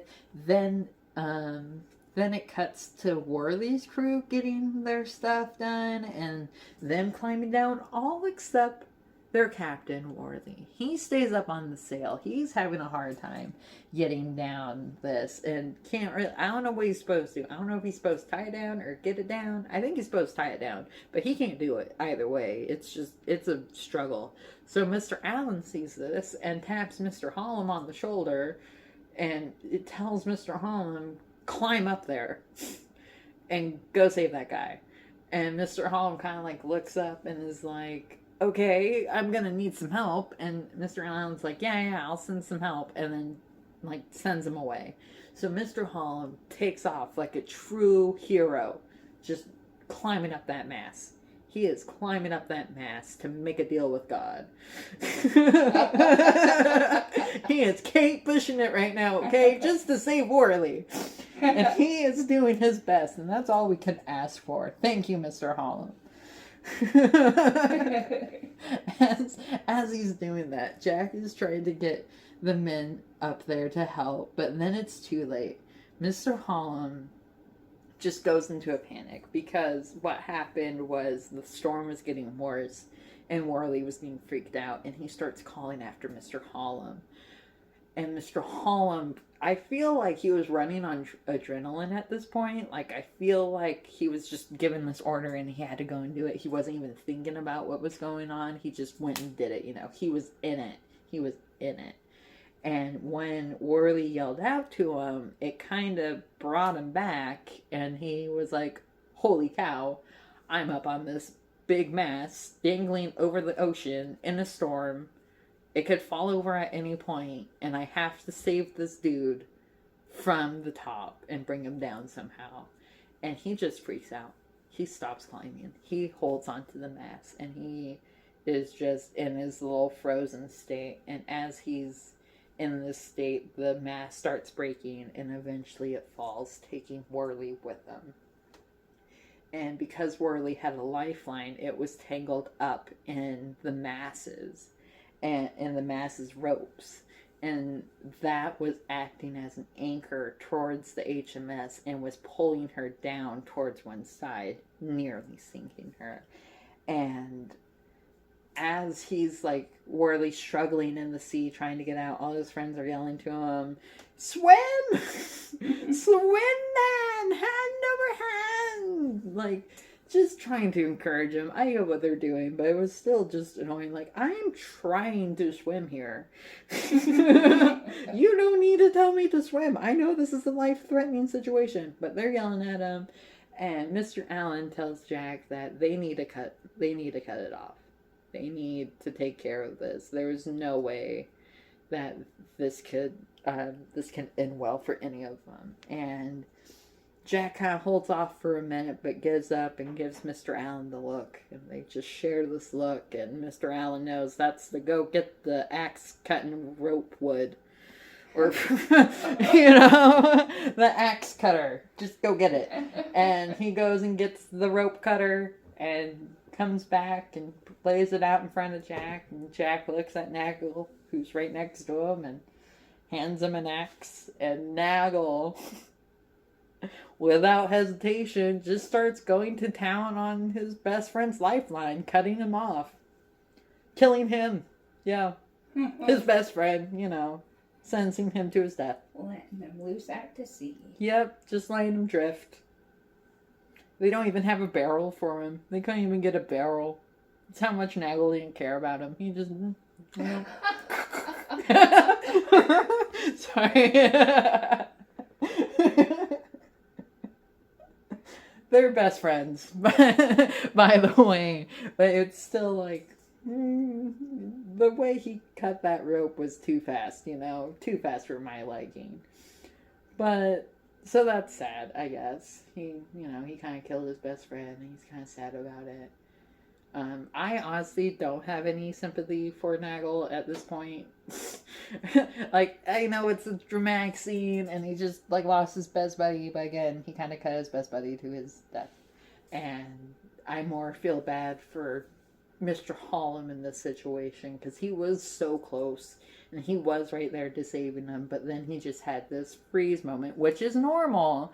I've talked to my therapist about this, not for this video, just for me, but he told me that there are like different reactions. There is freeze, flight, and fond, and another fourth F word. I don't know what it was, but it's basically where your mind is trapped in this should we fight or should we fly mode when you're in danger? And it's a normal thing. It happens to everyone, especially people with anxiety. And I feel like Mr. Hollum has anxiety. And so him freezing was normal, but it wasn't normal back then. So everyone just thought he was a coward and was very mean to him. And I didn't like it. Like I can sympathize so much for Mr. Hollum. So seeing this part where he's just crying and really upset about something he felt like he could have prevented really breaks my heart. And I feel worse for him than I do for Nagel, basically. So yeah, screw Nagel. I don't know if I could flip people off here, but when I shake my fist, you know what I want to do. So after this sad moment, we get a scene with Killick. And Killick, I love Killick very much. He is just, I don't know, he's funny. He does a lot of things for the crew, and I feel like they tease him a lot, and he just is over it. It's so funny. He's great. But he brings up the Jonah. And I hate the Jonah talk. It's very annoying. It will come more into play later, but this is where it's first mentioned, and it's gonna revolve around Mr. Hollum. So be ready for that rant. But he's telling Bill about the Jonah, and he's like, he's at it again. And Bill's like, what? And he's like, yeah, the Jonah. But then it cuts off. He doesn't even explain what the Jonah is. They just go back. They go to Steven sitting in Jack's room with them. And Jack, is upset. He just had to send one of his sailors to his death and had supposedly his best friend cut off his lifeline. And it's just a sad thing, and Steven kind of brings up the fact that maybe they should have turned around a few weeks ago. Maybe it wasn't in their best interest to do this, and you can tell that Steven and Jack have been friends for so long, because no one else would rather dare say this to him. Steven's the only one that will call him out and be like, well, maybe this was a bad idea. Everyone else will kind of go along with it, even if it is a bad idea. But Steven calls it out, and Jack is kind of getting upset because he doesn't want to listen. He doesn't want to listen to logic right now.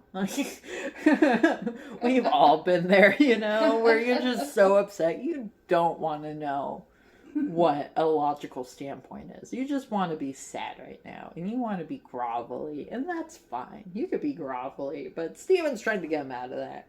And they kind of get into this little mini argument on if they should turn back or not, which surprise, they don't. They don't turn back. Not even after this little conversation.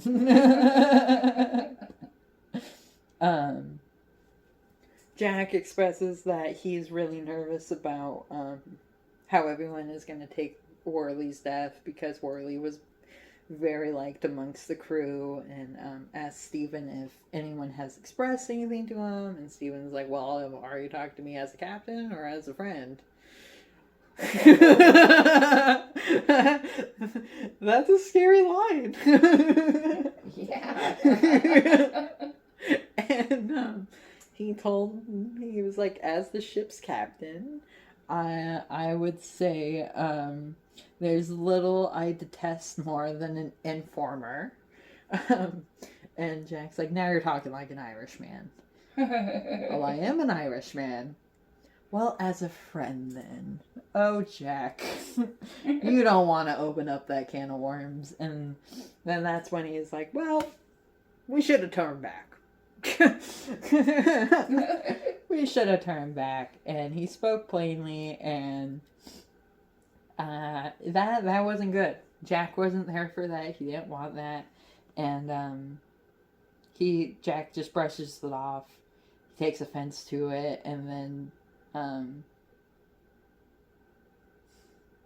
yeah, it's hard. Okay, I'm gonna put my little 2 cents here. It's kind of hard to side with either of them in this situation because they're both right.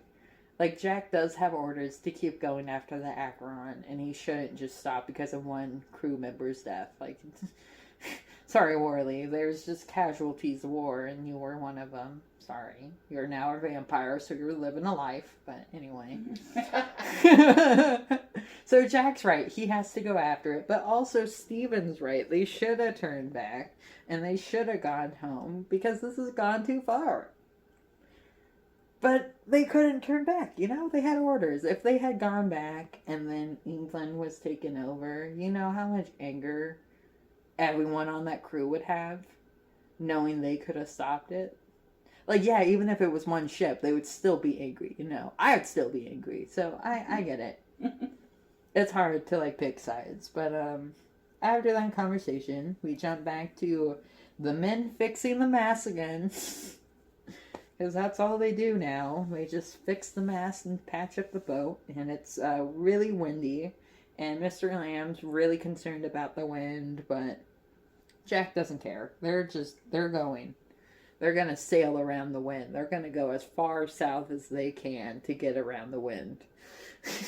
Instead of, you know, turning home or finding a place to, like, pull over.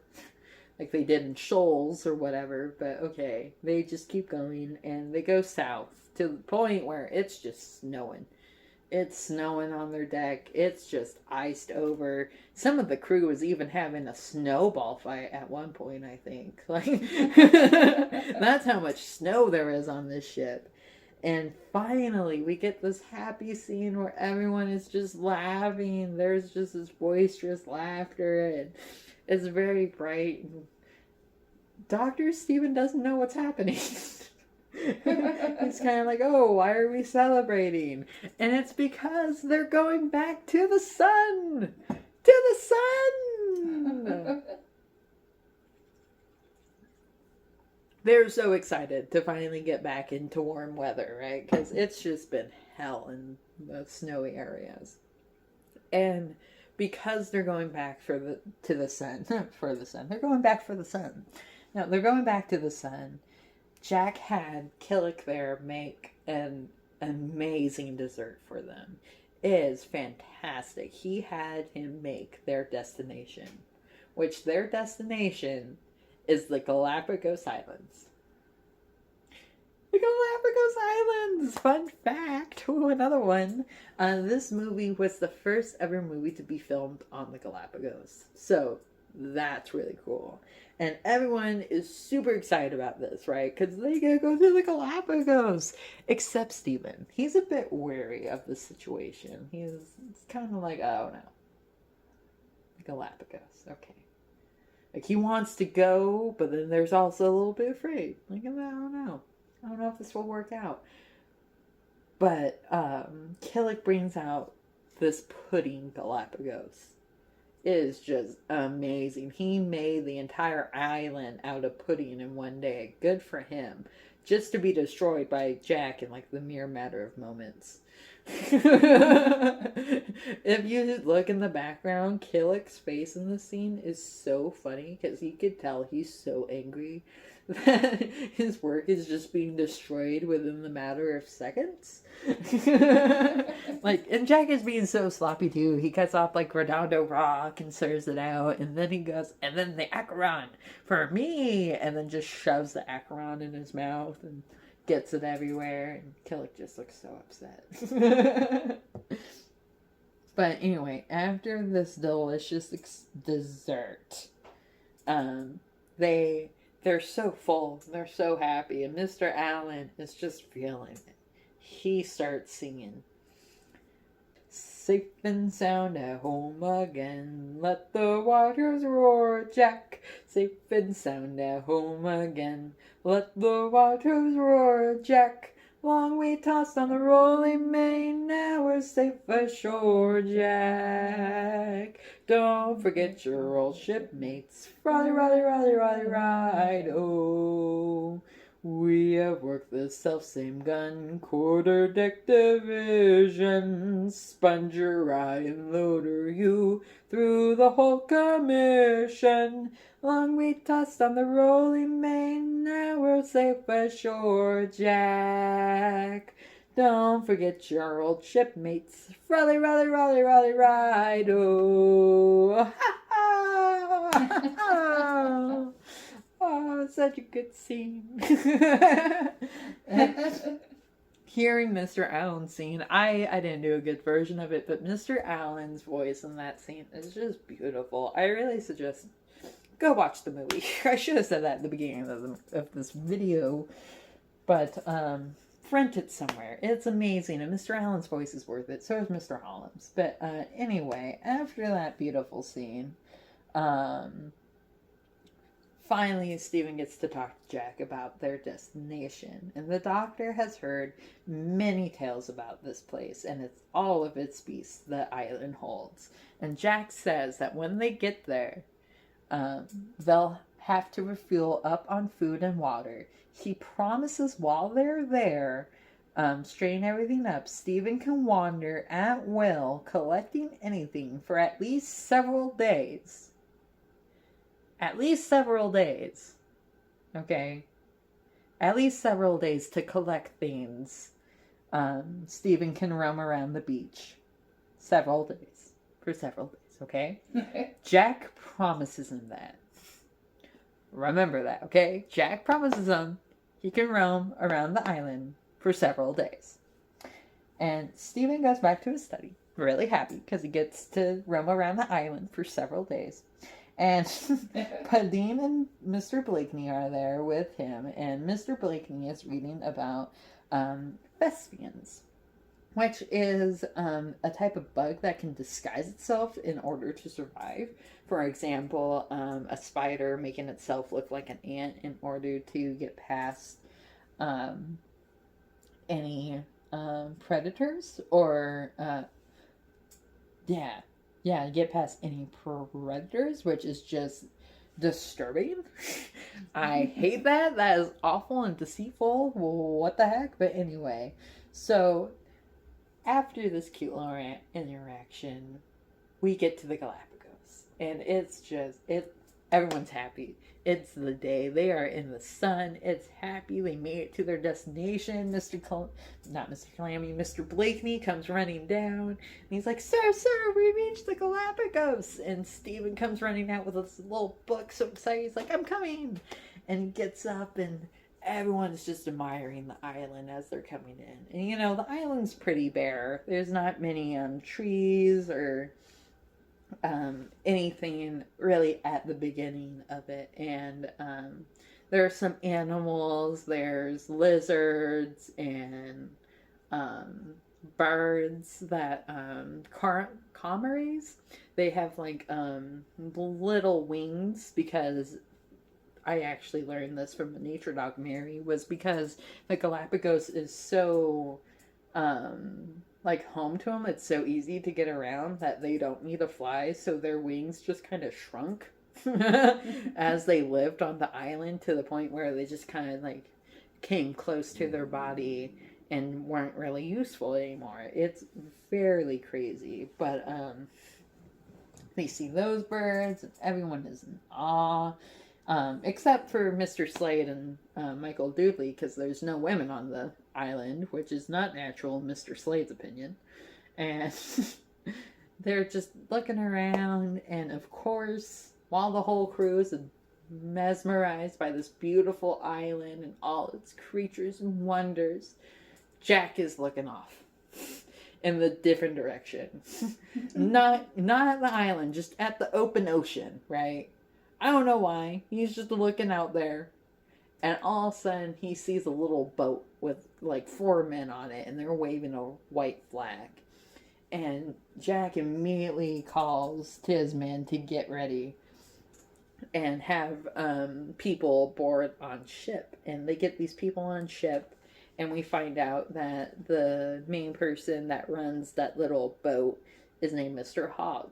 And he was with a bigger boat a couple of weeks ago until they were jacked by the Acheron.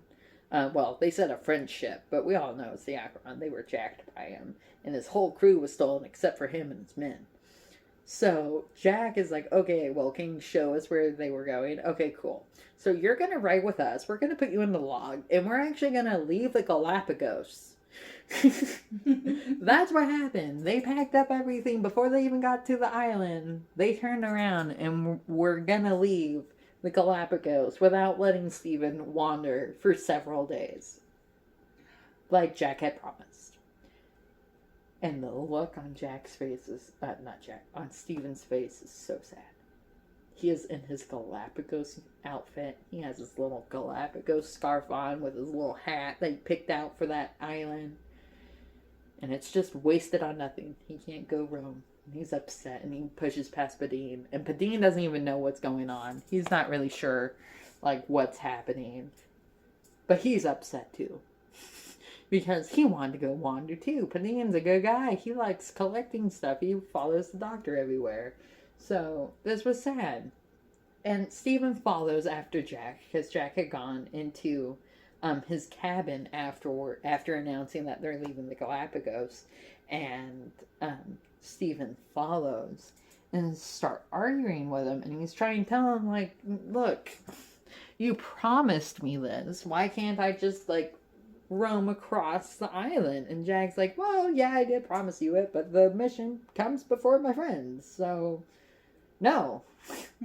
I'm not letting you roam this island. And they get into this really heated argument where it ends with Jack yelling, we do not have time to do your damned hobby, sir. Jack, that's your best friend. And you just hurt his feelings. You promised him several days. But did he get several days? No, he didn't even get an hour. You literally just got him there and then turned him around and then yelled at him and made him sad and stalk out of the room. Poor Dr. Stephen. He was so sad. He just, like, walked away, because what else can you do in that situation? And went and got on a little boat and started fishing. Pretty sure that's what happened. Oh, wait, no. That's later.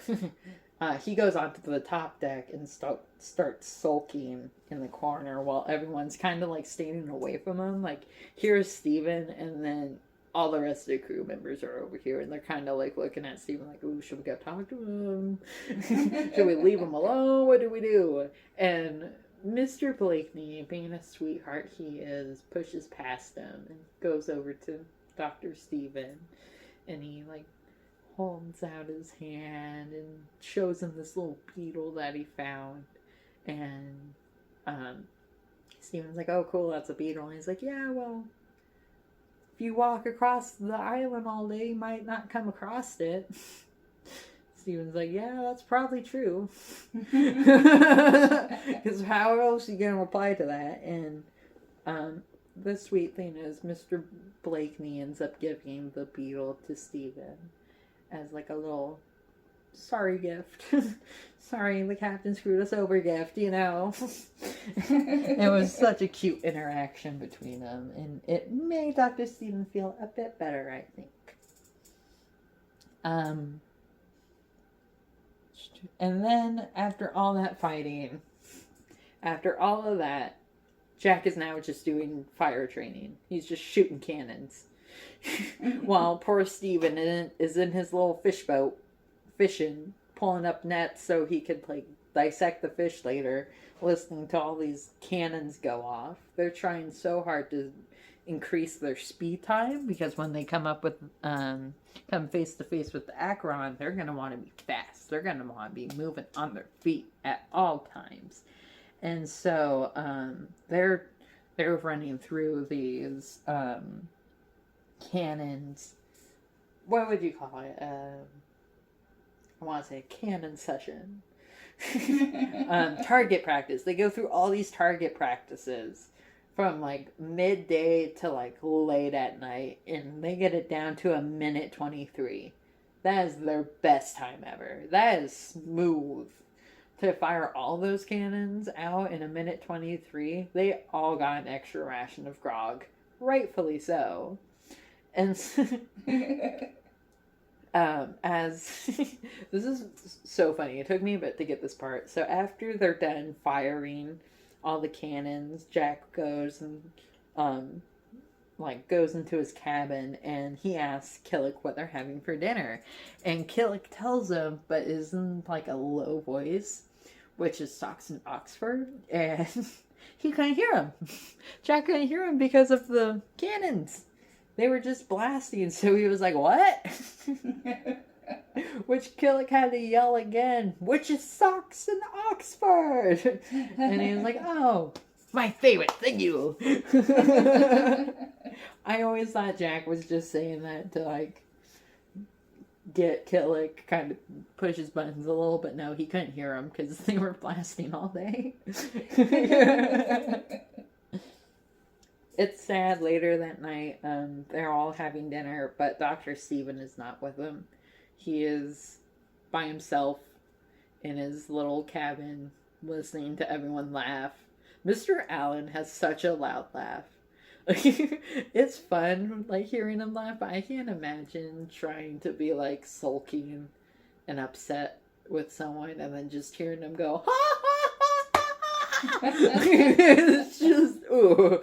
That sucks.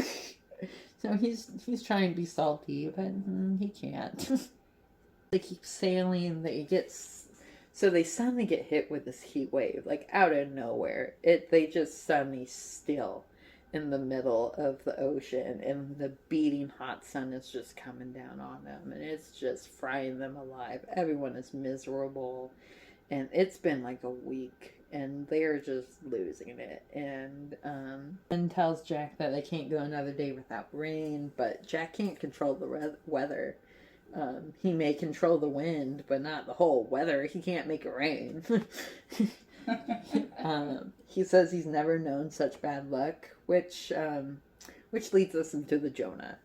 And the crew's getting food, and of course, old Joe starts chatting up because he's Chanty Cathy, right? And he says, and they said unto him, got what caused the evil. At first, everyone just kind of laughs, not really knowing what he's saying, and Mr. Slade like asks him where that come from, and he's just kind of like thinking it's a joke. But Killick, who's with him, is kind of like, no, I know where that is. It comes from the Bible. And they're like, what? And he's like, yeah, that's from the Bible, the story of the Jonah. They found out that their ship, they found out on their ship that one of the men, the Jonah Cove, he had offended God and was the cause of their bad luck. Evil comes from him who evil thinks and evil is. So everyone just starts kind of like laughing, taking it as a joke. But Nagel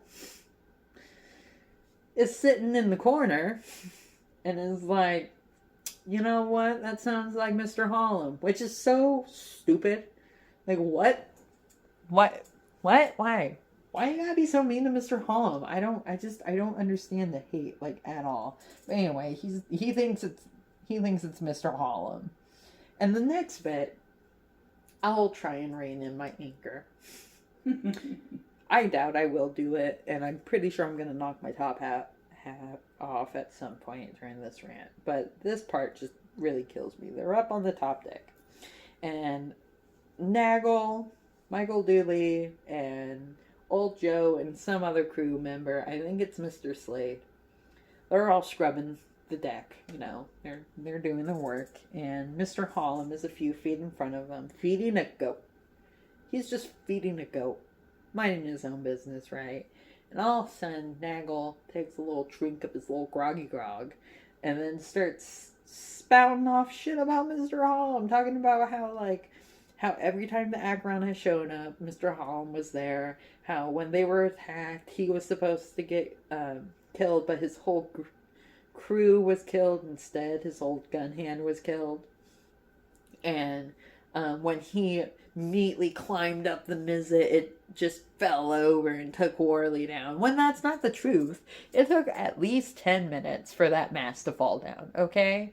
It wasn't like Mr. Holland was up there like, I'll get you down, Worley, with a fucking saw. No. Okay? The nature took it down. It wasn't Mr. Holland's fault. And where was Nagel doing all this? Oh yeah, that's right. In axe down below to cut the lifeline. So he can't really hold Worley's death against Mr. Holland when he literally sent him to his death. But anyway, he's trying to make Mr. Holland feel bad. And it's working. Mr. Holland stops feeding the goat and just walks away. Because he is a kind man. He is not confrontational. He'll just walk away. He's super nice like that. And Nagel's just a D-bag and doesn't know when to stop. The next time he sees Mr. Holland, they're going to pass each other, right? And instead of just walking by him and saluting him like you should, because Mr. Holland is his superior, he shoulder checks him. The audacity. He shoulder checks sweet Mr. Holland and doesn't even salute him. What the heck? And Mr. Holland doesn't say anything. He's just going to let it go. But you know who said something? Captain Jack Aubrey. He saw the whole thing. And he immediately yells, "You! Stand there!" And everyone just freezes. You can see Mr. Holland's head just drop like shit. This is bad. This is gonna go bad.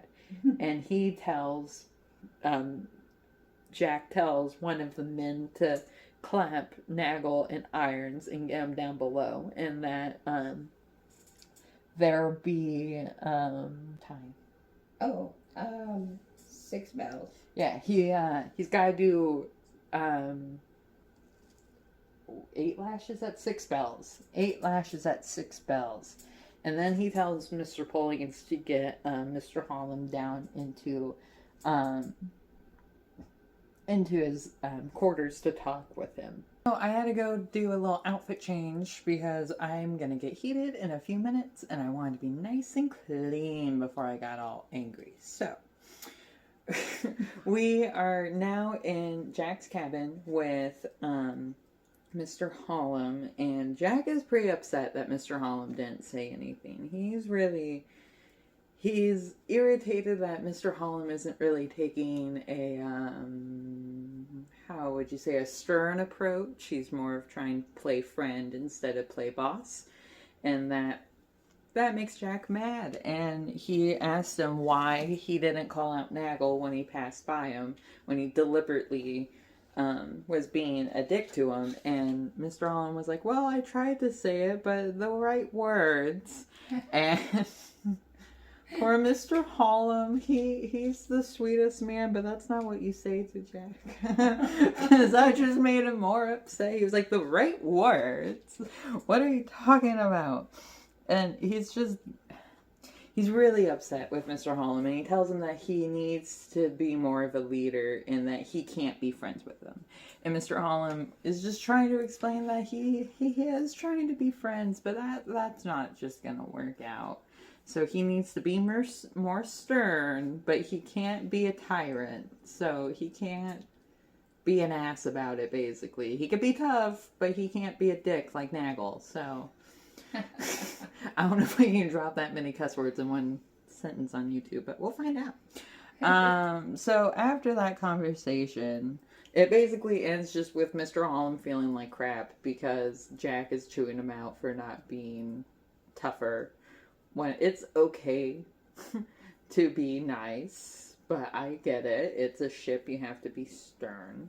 And Mr. Holland is almost 30, and he is a midshipman, and he keeps failing the lieutenant's test. So I see where Jack's coming from, but it's still like, you back off.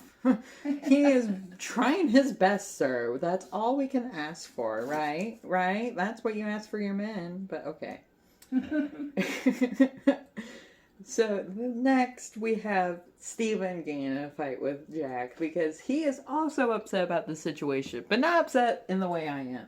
I'm upset because Mr. Holland is a very kind man and he was disrespected and the guy needs to be punished. No, Steven's upset because he thinks Nagel was mean to Mr. Hallam because he was drunk. No, he was mean to Mr. Hallam because he's just mean. He's looking for someone to take his anger out, and poor Mr. Hallam is his subject. It doesn't matter if Nagel was drinking grog or not, he was still gonna be an ass.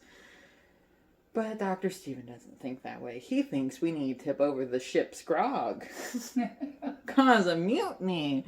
Like, what? No, we can't get rid of the alcohol. The alcohol is the only thing that's keeping us together right now.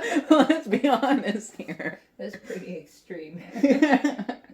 Like, oh, it's really hot and everyone's upset. You know what will make it better?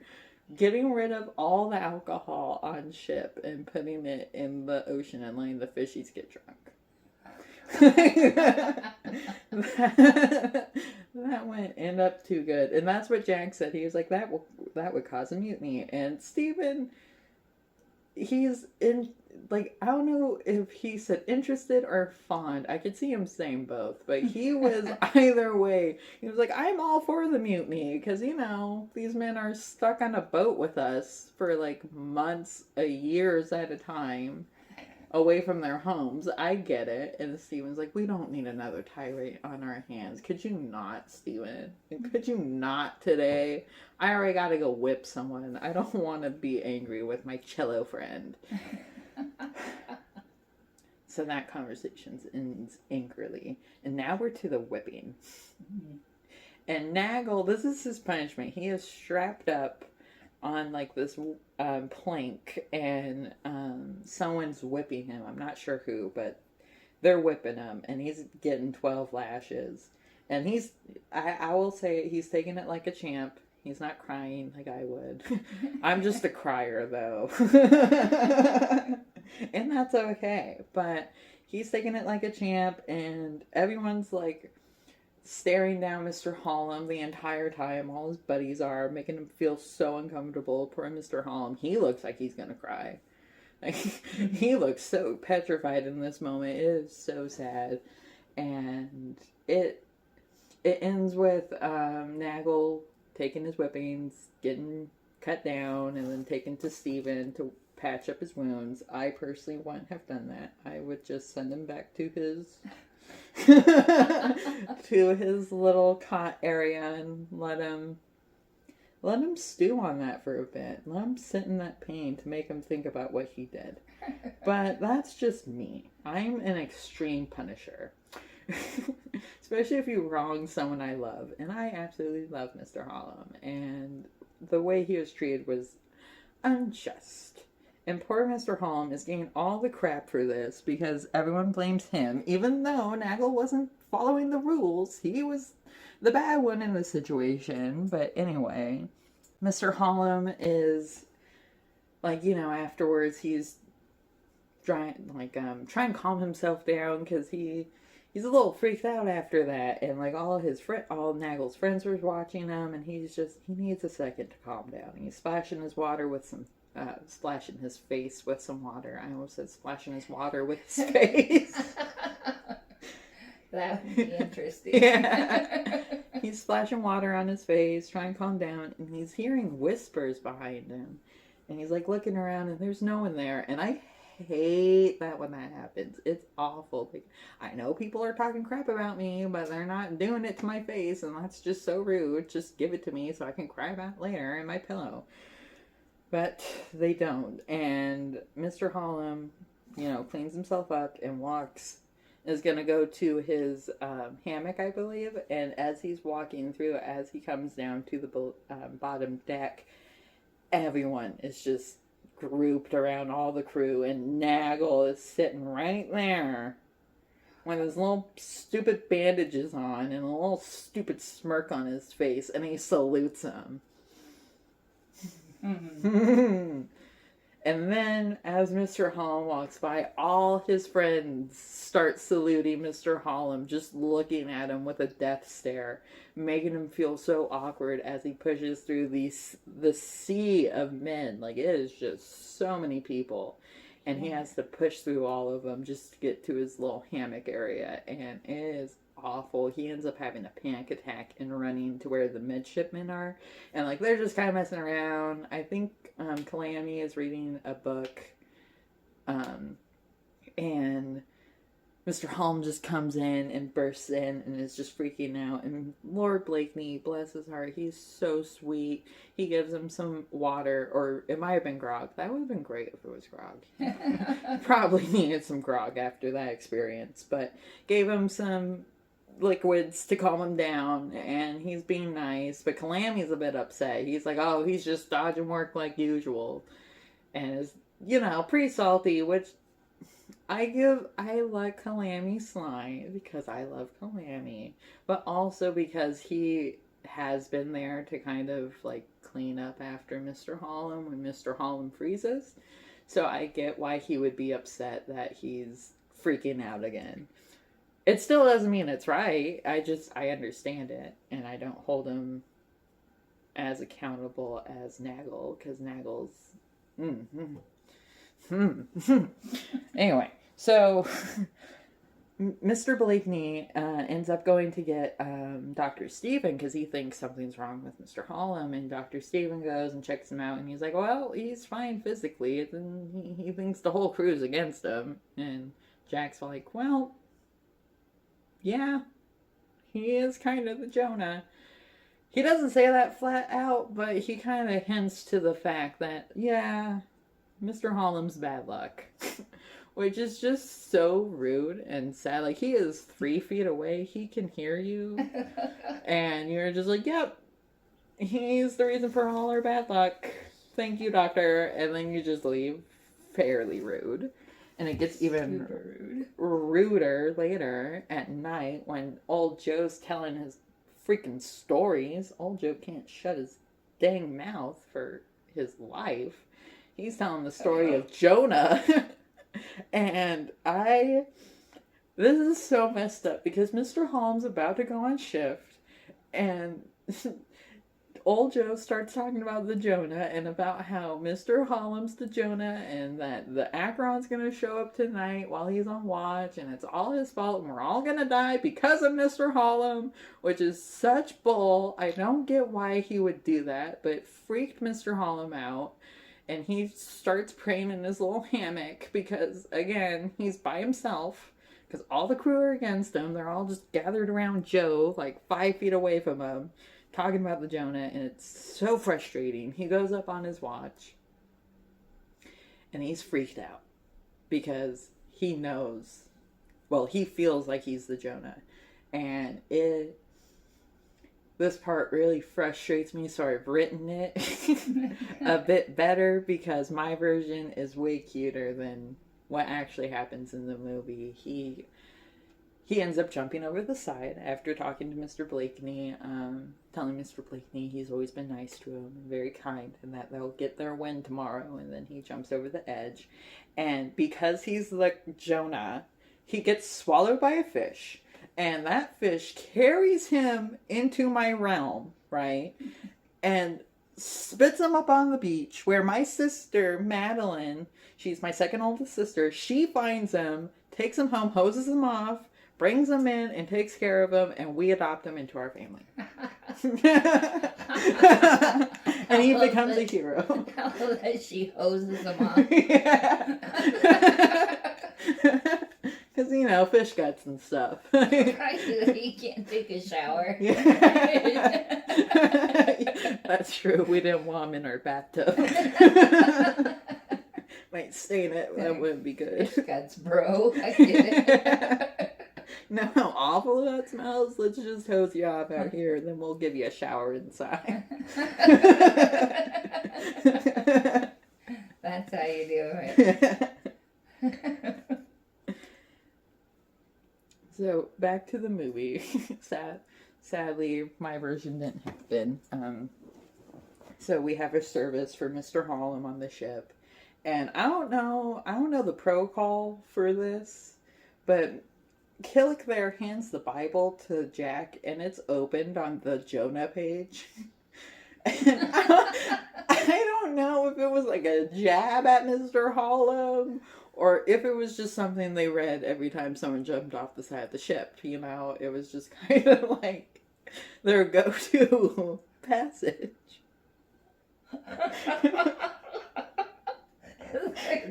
Yeah. Ship jump, it's like tagged. Yeah. It's all very organized because Killick takes the time. He does, he's very meticulous. So he hands the book over and Jack reads it and is like, I'm not reading this out loud. That's just disrespectful. So he closes it and hands it back to Killick. Killick's kind of like giving him a what the fuck face. But like, that face should be given to you, sir. Why did you hand the book open to that page? I don't get it. But anyway, Jack makes his own little speech, which I find very beautiful, and I have it right here.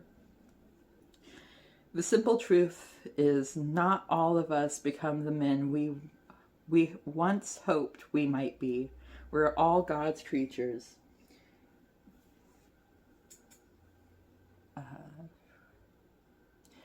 We're all God's creatures. If there are those among us who thought ill of Mr. Hallam, spoke ill of him, or failed him in respect and fellowship, then we ask for your forgiveness. I hope you ask for forgiveness, Donkey Joe. Because that was directed at you. Because you followed to show him respect. And we have it on tape. We know it. We just had a lashing because of it. Because he didn't show respect. So I hope he prayed that day. Then they took a moment of silence. Because, that's what you do at funerals. Moment of silence for Mr. Hallam. And as they're taking the moment, it's cut short because guess what starts up? The wind. Yeah, the wind's back now. And they are sailing. It starts raining. They're all having a good time. Killick let his hair down. And oh my gosh, his hair is so long. It is crazy. I bet it's so heavy. But it's raining and they're all like happy and woo! I don't care what anyone says. That would have happened with or without Mr. Hallam on the ship. That rain was going to happen if he was there or not. He was not the Jonah. But anyway. He was not. That was just rude for them to all assume, like, the whole ship. Yeah, the entire ship where it's just like, yeah, this one guy, he's the reason for all our bad luck, even though all this shit is natural. This is what happens out in sea. You get sneaked up on by the enemy sometimes. A mast falls over in a freaking storm. It's not his fault. He's not in his little cabin area mixing up little voodoo witchcraft, causing bad juju on the ship. But yet they blame him. Unjustly. Poor Mr. Hallam. Poor Mr. Hallam. Now we move on, and it's sunny again. It's pretty cool. It's chill, and Steven's kind of on the top deck looking around, and Mr. Bondin tells him, Doctor, have you seen the bird flying around? And he's like, oh, a bird? Because, he loves birds. He absolutely loves birds. That's his favorite species.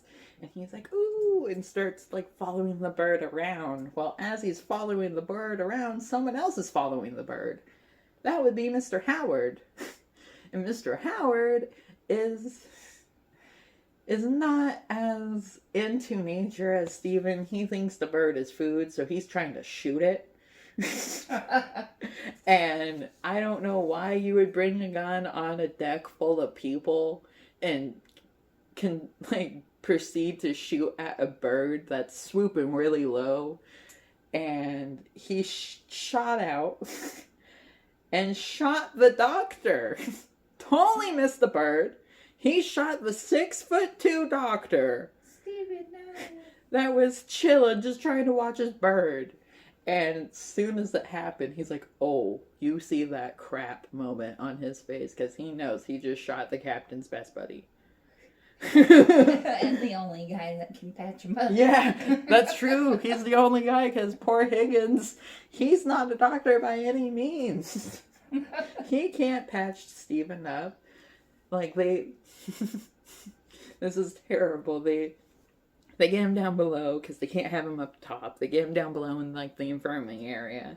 And Higgins is kind of looking over him, and he comes over and he looks nervous.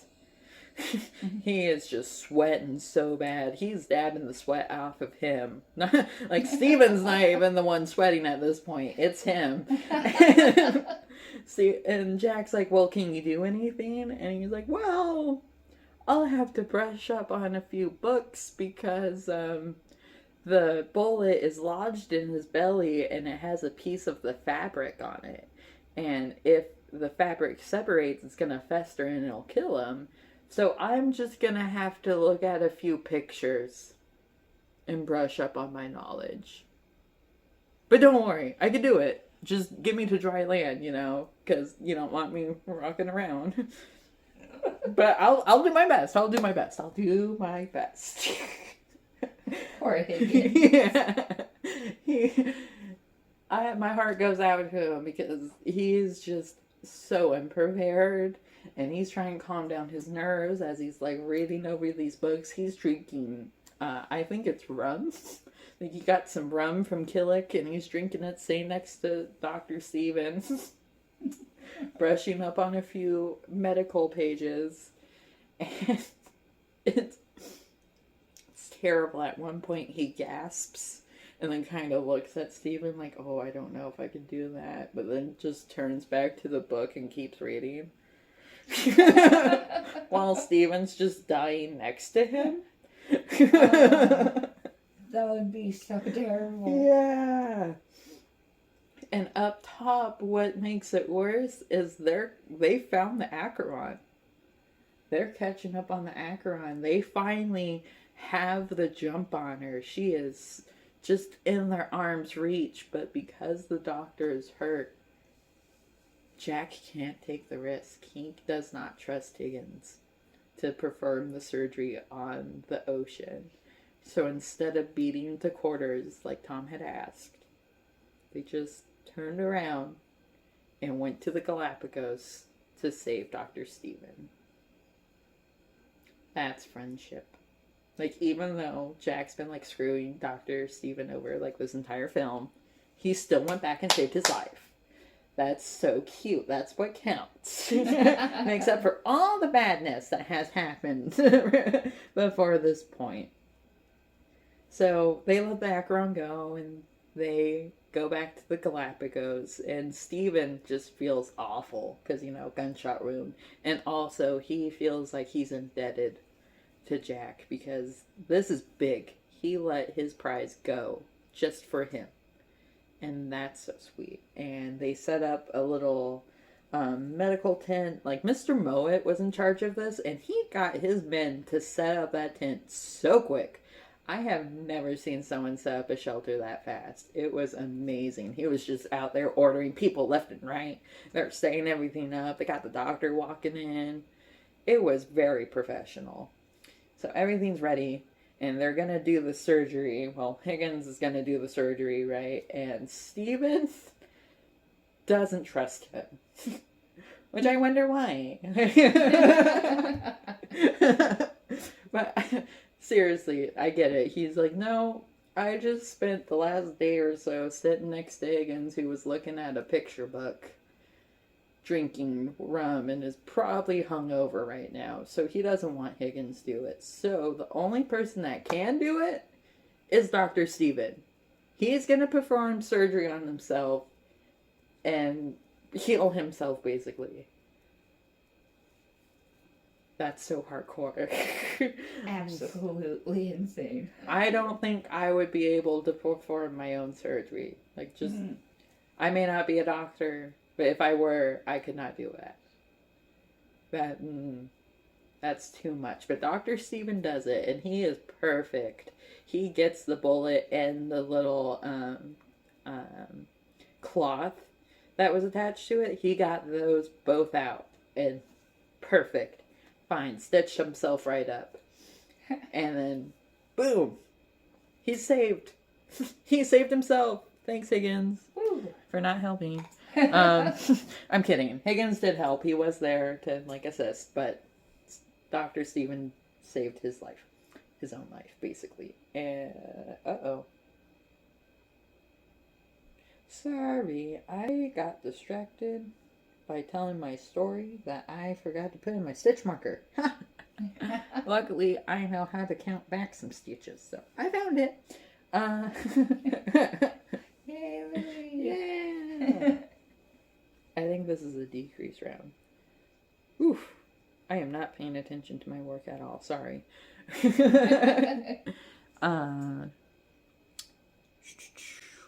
Back to the movie. So, Mr. Howard, I just want to touch on Mr. Howard for a minute. He is so lucky that Dr. Stephen was able to patch himself up, because that would have been a totally different scene. Mm-hmm. If he had it. I could see just Jack coming out going, ah! It would have ended badly, but thank goodness Dr. Stephen is a warrior and saved himself. And now they're on the Galapagos, and they're letting Stephen heal, and everyone's just kind of doing their thing. They set up camp. They're doing a little baseball game type of thing going on, and old Joe and this other guy is boiling cactus and drinking the water out of it. It's apparently really good. Old Joe really approves, so that's nice. And Padine and Lord Blakeney, they have been up to stuff. They went out and found some insects and took some notes for Dr. Stephen while he was resting. And they run and they show him, and it's so cute. It's very sweet. He's showing the notes, and Stephen's like, wow, you could be a naturalist. And Lord Blakeney's like, oh, thank you. I want to be a naturalist / fighter like you, sir. And Stephen's like, well, it hasn't really panned out for me, kid. I don't know if you want to do that, but okay. Love the realness with Dr. Stephen. Then he asks how long they're going to be staying, if the captain had said, and they don't know. So Stephen got up and hobbled out to Jack because he can't sit still for 1 minute. He went out and talked to Jack, and they're staying there for a week. A whole week. And then they're returning home. And Stephen is just blown away. He feels so bad that they have to go back now. And Jack just brushes it off and is like, just name a shrub after me. That'll make it up. And Stephen's like, what? The shrub? No. I'm naming a tortoise after you. Testudo abre. Which is what I'm going to crochet Jack into later. When I crochet him. But that's for a future project. That's just a side note. So, this is so fun for Dr. Stephen. He finally gets his time on his island and gets to look at all his birds and all his animals and lizards and stuff. And he's out there with Padine and Mr. Blakeney. And this scene is so cute because Padine is trying to get these lizards. And he's a tall dude. He is super tall. And he is so afraid of these little lizards. He has this net and he's trying to pick them up. And Dr. Stephen has to tell him that it's okay, they won't bite. Just pick them up. Lord Blakeney's sitting next to him and he's drawing pictures of the seals that are close by. Drawing cute little sealies and like them going, arr, arr. It's really cute. They just keep walking. They're just walking all over this beach because what else do they have to do? What else do they gotta do? This is what they're there for. So they're just roaming around and they get across the island because Dr. Stephen wants to find his bird. He wants to find this comrade. And he, like, Lord Blakeney's a little scared because he's like, well, maybe we should turn back. It is getting late. And he's like, nope, we're seeing my bird. We're seeing my bird today. And he's like, okay. So they keep going. And as they get to the side, there's like these mountains. And he sees the bird on top of it. And he starts running up. He's trying to get to it. And as he's about to, it just like disappears. It goes away. He's like, my birdie. kind of like turns around and looks down, and he sees something, and he bends down and he puts his hat on top of it, and then puts his hand under, and then when it's revealed, it's the little beetle. It's the beetle that Mr. Blakeney had given him on the ship when they first went to the Galapagos. And he had to walk on the island all day to find it. Oh, Isn't that cute? That kind of like ties it all back around. And as he's like looking at this cute little beetle, he like sees something behind it in the ocean, and he kind of lifts his head up and he's like, what is that? And it's the Acheron.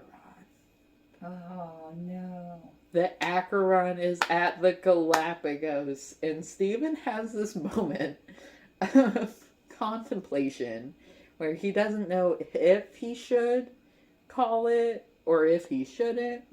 If he should go, Mr. Blakeney, I found the beetle, let's go back. Or if he should go, Mr. Blakeney, there's the ship here, we need to go back. So he kind of has this little like argument, and finally he gives in, and they start running back. They have to go tell Jack that the Acheron is here. That's the decision Stephen had made. So they start running, but because they were out on the island all day, they had all these cages of all these animals that he was going to take back with him and like study and stuff, but they had to leave them there. They couldn't take them with, and Padine had to put him all down so he could carry the doctor, because the doctor wasn't moving so quick. So they had to let everything go, and poor Stephen is on Padine's back, getting a little piggyback ride back to the ship, and he's just looking behind him, looking at all of his experiments and all his studies lie there on the ground. So sad. Now they have the Acheron in their grips, and everyone is getting stuff on the HMS Surprise. Everyone's hustling around. They're having a meeting between everyone. I think it's Jack, Pullings, Alan, Mowat, Howard, and Hogg that are all talking, and Lord Blakeney was also in there for a minute, and then he like walked out. He looked very sad. Felt so bad for him and Dr. Stephen. But they're all talking about how they could take down the Acheron, because they don't know.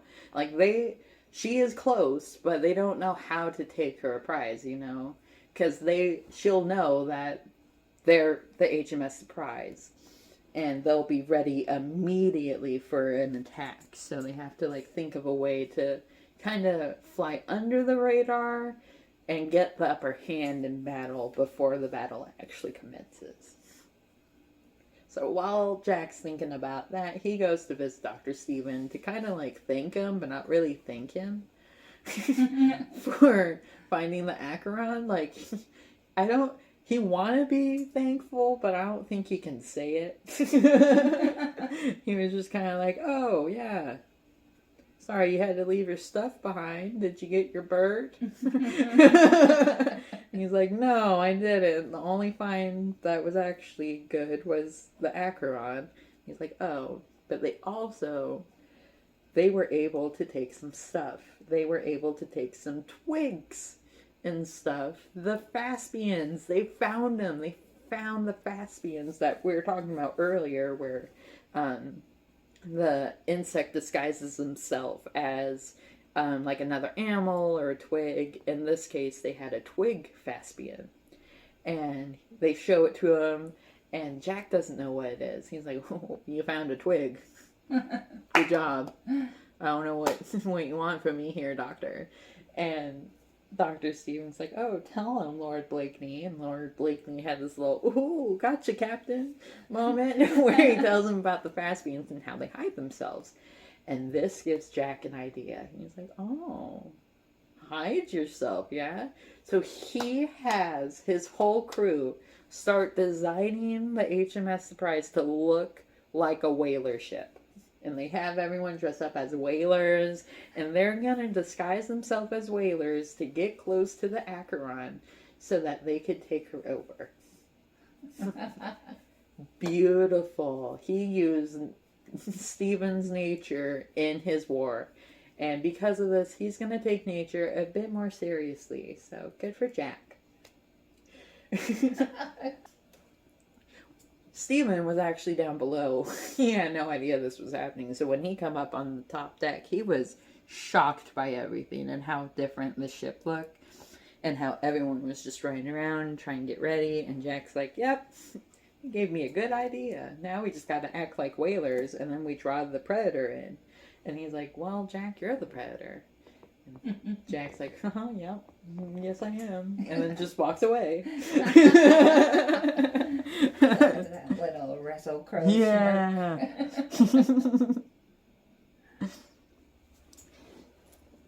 So this trap is being set, and they're waiting and waiting and waiting, and then all of a sudden, Mr. Bondin in his clear eye vision just suddenly spots him, like way out there, like way, way out there. I don't know how he was able to spot him. We need him in the beginning when Mr. Holland first saw the ship, but okay, at least he counts now. And he sees the ship above, just there, and they're like, okay, good. Let's make it look panicky and disorganized. Like true whalers. Upon the exception of Mr. Hogg, don't worry.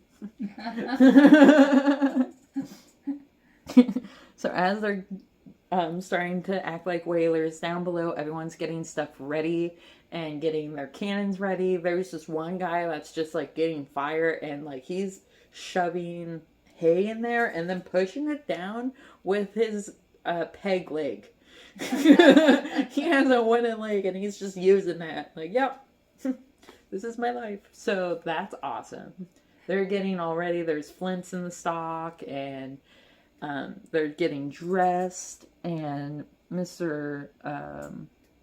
Jack pulls Tom aside at some point and tells him that Mr. Calamy will take a group down below because there are 30 or more whalers in the Acheron being held hostage. So Mr. Calamy is going to go and free them and going to run like his own crew and be a lieutenant. And Mr. Pullings was like, oh, is he ready? And Jack was like, were you ready, Tom?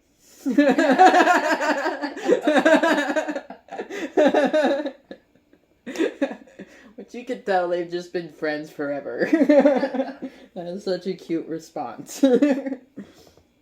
So they tell Mr. Clammy the great news, and he's so excited, and he goes and finds Lord Blakeney, because Blakeney's his best friend, and Blakeney's like, yeah, we're gonna go and free the whalers! And Clammy's like, well, I'm gonna go free him, you're not. You're stationed on the quarterdeck. Sorry, Will. And then just walked away. And of course, Blakeney's upset. He's like, "What? I don't get it. Why am I on the quarterdeck?" So he goes and finds the captain. And as he goes to find him, he's up top. And Blakeney had his little English gear on. They're supposed to be whalers here, so he had to take off his little hat. And he tries to talk to Jack to be like, I want to be with Calamy. And Jack's like, I know what you're going to say, but you are to be stationed on the quarterdeck, and when we engage in battle, you and your crew will take over, they're going to take command of the ship. Him and his crew are supposed to go on and take command of the ship. Oh yeah, the whole ship. Yeah. And this makes Blakeney happy. He's going to take the whole ship with his crew. So he's really excited. And the next thing, you just see him bossing everyone around. Being so ready to take over. He's telling everyone to get their scarves on the right upper arm to tell friend from foe. And Davies, being a little cheek he is like, is that the arm you got or the arm you don't got? He's missing an arm, and it was the arm he don't got, but that didn't matter. It was enough cheek from him. Jack comes down as everyone's getting ready, and he's gonna give the last pep talk, and this pep talk is just beautiful. He tells everyone that, like, I know you're anxious to get into close action, but we need to keep our cool. They need to wait to get close enough to the ship, and then they can start firing. And they just have to spring into action and take over. It'll be a tough ship to take. She's got more firepower. That means everyone on the HMS has to be fast and efficient. Even when she's crippled, she'll be dangerous. But Mr. Howard and his crew will give them cover before they get on board. And then this is where Jack, I really love this part. They mean to take a surprise, and we are worth more to them undamaged. Their greed will be their downfall. England is under threat of invasion, and though we be in the far side of the world, this ship is our home. This ship is England. Wow. Talk about taking your home everywhere. That's amazing. Some patriotism. I love Russell Crowe in this role because he just has the passion. So good. I will follow Lucky Jack anywhere. And that's what I call him too. Every time I see him, that's Lucky Jack. That's my captain. I'm so into his leadership. I love how all his men just kind of follow along with him. They're just like, okay, Lucky Jack will get us through. It'll be fine. That's some blind faith, and I'm here for it. Now everyone is waiting because they're approaching the Acheron, and well, no, the Acheron's approaching them. They're set up to look like, they're just kind of drifting around. So now the Acheron's catching up to them, and it's getting a little intense. A little intense on this ship because they're getting closer and closer. And Killick brought out some tea because they ran out of coffee, so they had tea, and he gave them 2 lumps. 2 lumps for Dr. Stephen. I thought that meant something, like something bad was going to happen to Dr. Stephen or something bad was going to happen to Killick. It was just 2 lumps. So it was a kind gesture. So I guess I'm just too guarded when I'm watching movies. A nice gesture. I'm like, what? No. Something's going to come back. You got attached to him. Yeah. I love him too much. He's going to get hurt in some way. Thank you, The Walking Dead gave me that trust issue. Just call him out right now. Where were we? I totally got off track there. The tea. Oh yeah, so they got the tea, and as they're waiting, hoping the Acheron takes the bait, finally they do. The Acheron starts firing some just warning shots. They're not really trying to damage their ship, just trying to warn them to stop. And everyone starts tensing up. Like, oh shit, it's game time. Like, this is where it's gonna matter. And as they're pulling up, Kalami and Blakeney, who are below, they make their way over to each other, and they tell each other good luck, and that they'll see each other on the other side. Then say one final goodbye before, splitting off to go their separate ways. And then we're back up on the top deck where the captain calls out to the ship to stop or they'll destroy him. And as they kept getting closer, like the ship just wasn't stopping, and so the Acheron keeps calling out. And they get so close, and Jack finally just lets it go. Let it fly! Let it fly! In an instant, everyone just takes us off their disguises and starts hustling around to get the guns and raising their high flags up in the sky. The Acheron starts freaking out and scrambling to get into their positions and get ready for an attack, but they are too slow. The HMS Surprisers are ready. They are firing their cannons and just going to town, hitting them with magnificent speed. By the time Tom, Mr. Pollings, nails the last shot, the mast comes tumbling down. Huzzah! we got the mass. A mass for a mass. That's my view. Now it's time to go. They start turning the ship. They're just turning this bitch amazingly. Mr. Bondin is so great at controlling this ship. So they're turning to get their other cannons ready to fire. And the mass...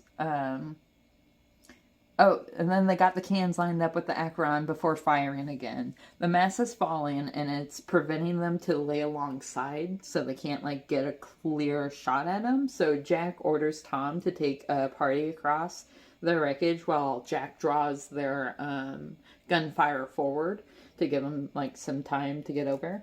They start fighting to board on the ship. Jack getting on first. He jumps cautiously on, and then the other men follow him.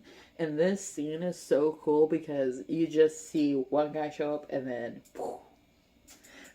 the whole crew is just right behind him. Mr. Allen's to the side of him and everyone's lining up. And on the first glance, everyone on the Acheron looks to be dead. Like, everyone's laying on the ground, no one's moving. It looks like they have won. And that's what Mr. Allen said. He was like, well... we did it, sir. We did it. This was so easy. And soon as his sentence was over, the captain of the ship jumps up and yells, Acheron! And everyone gets up and immediately someone shoots Mr. Allen in the head, killing him instantly. Aww. R.I.P. to Mr. Allen. It's such a stupid line to die on. Poor baby. So now we lost Mr. Allen, and that's going to be one of many bloodsheds, because it's just going crazy. Everyone's firing at each other. There are knives pulled. Just all hell is breaking loose. The Acheronians are now fighting the Surprisers one-on-one. The HMS is so full of stubborn people, though, that they're not going down without a fight. Everyone's just putting in 100%. Even Killick. I feel like Killick in this fight scene was taking out all his rage that has built up over this voyage, and he's just taking it out on these Acheronians. Like, it'll be ready when it's ready! Not the cloth! He's just getting his anger management in, and I applaud Killick. And it's amazing. Other people are fighting so fiercely. Jack, Tom, Mr. Mowat, and Mr. Bondin are all very much powerhouses. It's crazy how scrappy they can get. And the Acheronians are really trying hard. They're trying so hard to fight against them, but they are no match for them. They just can't keep up, and they know they can't keep up in a hand-to-hand combat, so they go to try and fire cannons at the HMS and sink their ship to try and get them to stop. But that ain't happening. Not on Mr. Blakeney's watch. No, no, no. He gets his crew and he starts getting everyone to, like, fight against him. And his crew, by the way, is Dr. Stephen, Padine, Old Joe, and Mr. Higgins. What a team. It is so awesome. Oh, and that peg-legged guy that was there for like a minute. They're still fierce too. Yeah. They're just fighting, and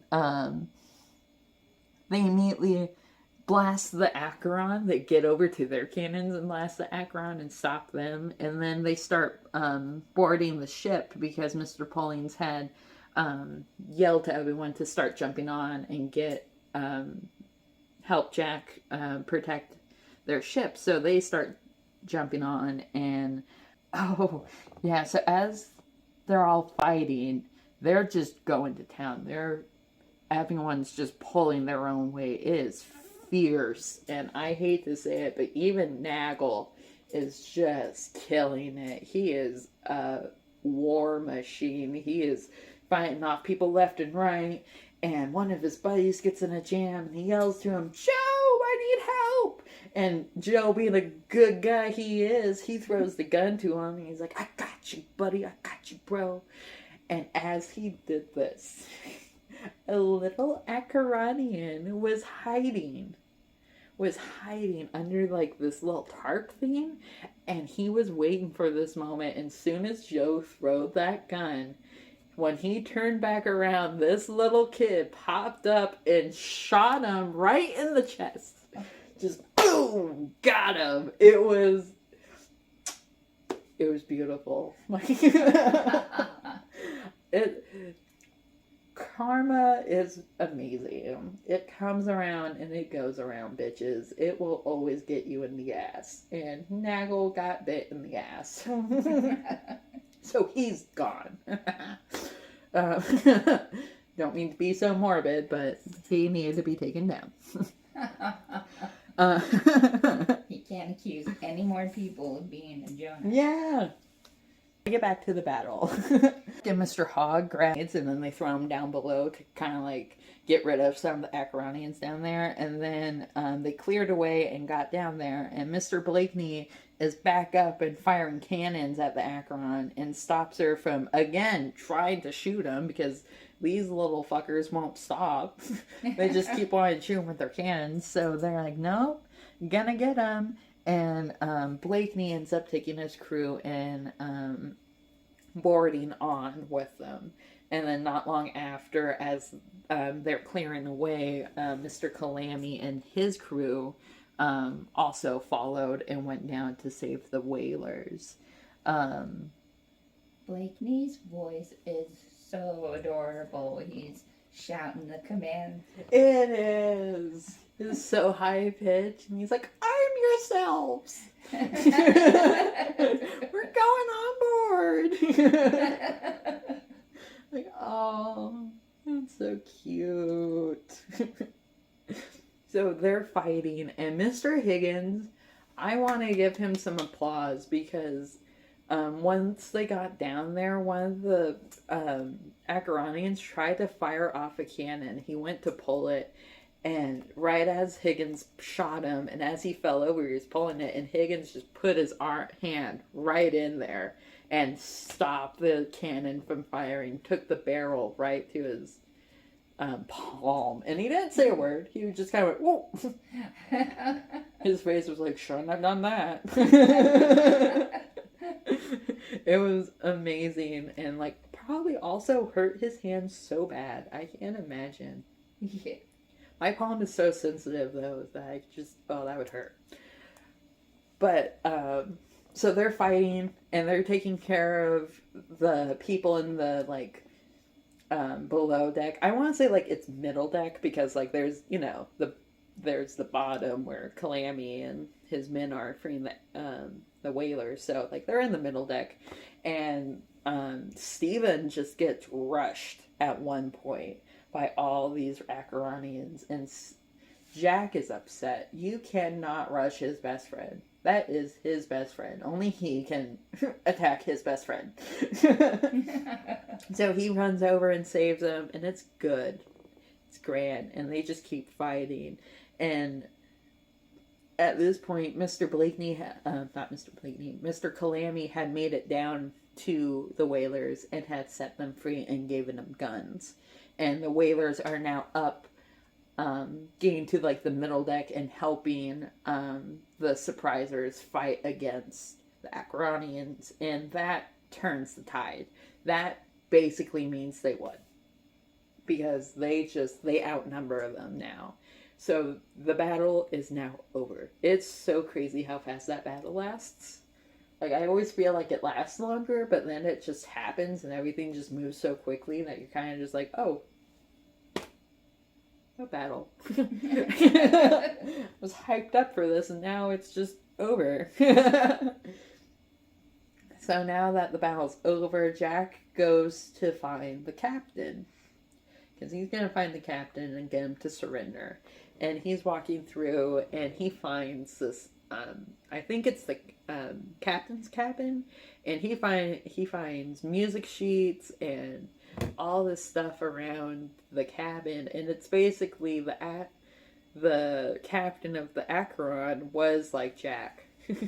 Like, they were just like each other. There was a lot of similarities, and they both had missions, and Jack was just better at his.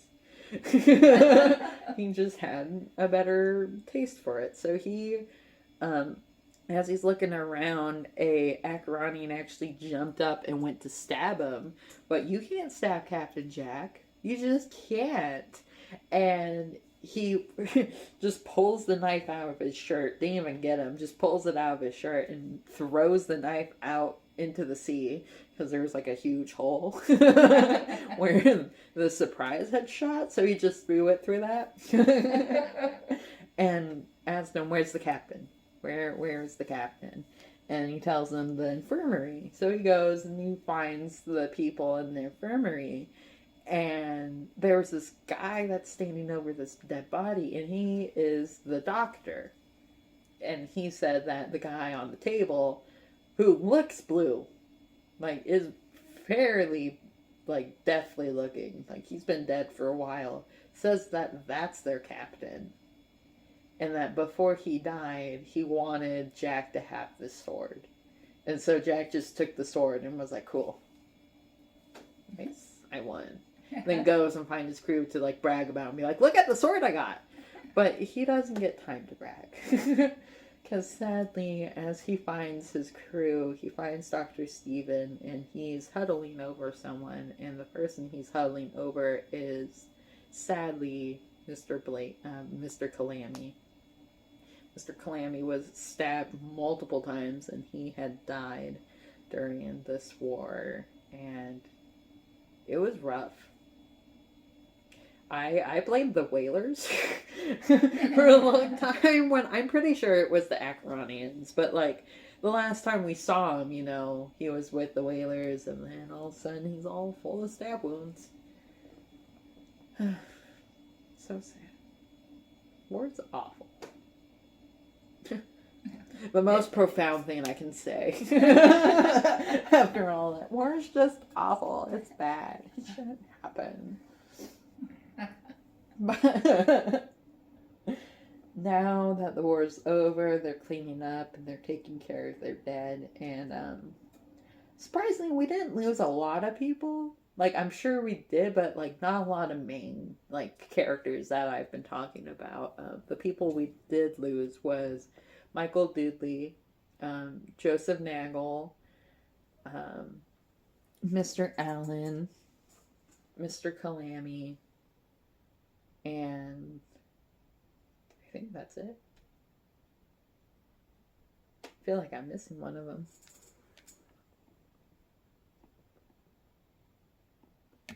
Yeah, that's all of them. Wow. Sorry. I feel like we lost a lot more people than just for the characters. That's a low number. Yeah. So it was chaos on that. Yeah. Shoot. There was so many just everywhere. Body parts. But surprisingly, we only lost 4 of the main characters we talk about. But as they're sewing up, because, you know, they sewed them up in their hammocks, they get to Blakeney, to Calamy, and Blakeney's sitting there, and he asks Davies if he can do it, and Davies just gives him the thing, and he starts sewing them up, but he has a bit of a hard time, because, you know, one hand, so he had Davies hold it, and then he sewed it up, and made sure not to put the stitch through the nose, because that was their promise. And then they had a little memorial for the dead and said a little prayer, and it's such a sad scene. Like, my eyes always go to Williamson because he looks the most upset about what's happening, and I just want to hug him every time. I just want to hug all of them. It was a rough go around, but they made it, and they had that service, and after that, Mr. Blakeney's down, you know. He just lost his best friend, and it's rough. And he goes to see the doctor, and the doctor's kind of like, yeah, here's the beetle. Here's the beetle we found together on the Galapagos. Here's your coloring book. Yeah. Yeah. They just sat down and colored together for the rest of the night. Day, the Acheron is all prepared to sail. Well, I feel like it's more than the next day. But it was just like shown, oh, next day, they're ready to sail. It's all prepared to go. And Jack says that he'll take the surprise back to the Galapagos and to get some water and food and let the doctor find his bird because, yeah. Let him find his freaking bird. He's been through all of this. Just let him find his bird. And Mr. Pauline's like, cool, yeah, we'll go back to the Galapagos. And Jack's like, well, you're gonna take the Acheron and you're gonna go to, gonna take the Acheron to South. What is that word, Mama? Valparaiso? Valparaiso. That's where they're going to take the Acheron, and he shall parole the prisoners there and refit the ship if necessary and rendezvous in Portsmouth. And that's right. Mr. Pullings, Tom Pullings, is now Captain Tom Pullings. Woo! Hip, hip. Huzzah! Huzzah! Hip, hip. Huzzah! So good for Mr. Pullings. He takes his crew and he has Mr. Higgins with him and Williamson. And they're going to go off on the Acheron and they're sailing away. And now it's nighttime and everything finally seems to be working out for the doctor. Like they're going back to the Galapagos. He's going to have time to look at his bird. It's going to be great. It's going to be grand. And it's all just perfect. That was until, he mentioned that he feels sorry for the people that just left because they don't have a doctor. They only have poor Higgins to look after him. Which is mean, but I get it. What does Stephen say?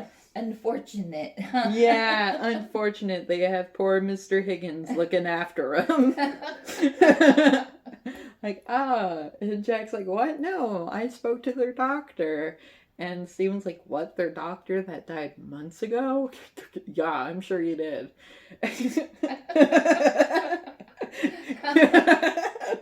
He wasn't as sassy, but that would have been hilarious if he was.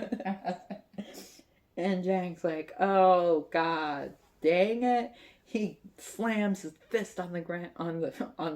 That'd be hilarious. He slams it on the table and walks over and calls for Mr. Mowat.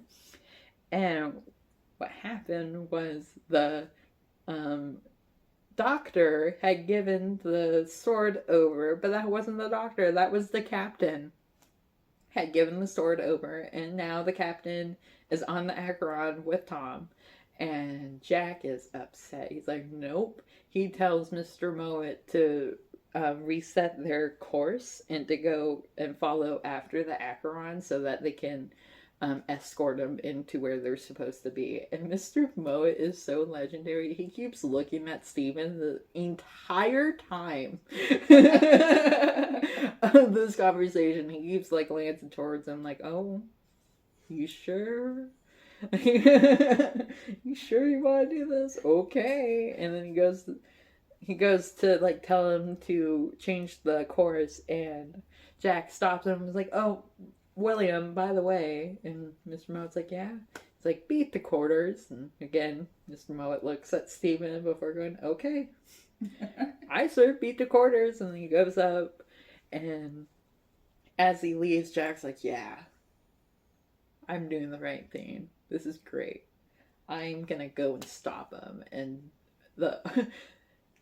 and his happiness gets cut short when Dr. Stephen lets out a sigh and he looks at him, and Dr. Stephen puts down the picture of the Galapagos he was looking at and was like, well, we're not going. Guess I'm not seeing my bird. Jack's like, oh, yeah. Well, your bird's flightless, right? Yeah. Well, he's not going anywhere. So, yeah, I'm going to play this up-tuned song now. And that's how the movie ends. They're playing this amazing song where it's just very happy and everyone's beating their quarters and getting ready to go get the Acheron. And poor Steven just has to play along and be upset later that they're not going to the Galapagos. Wow.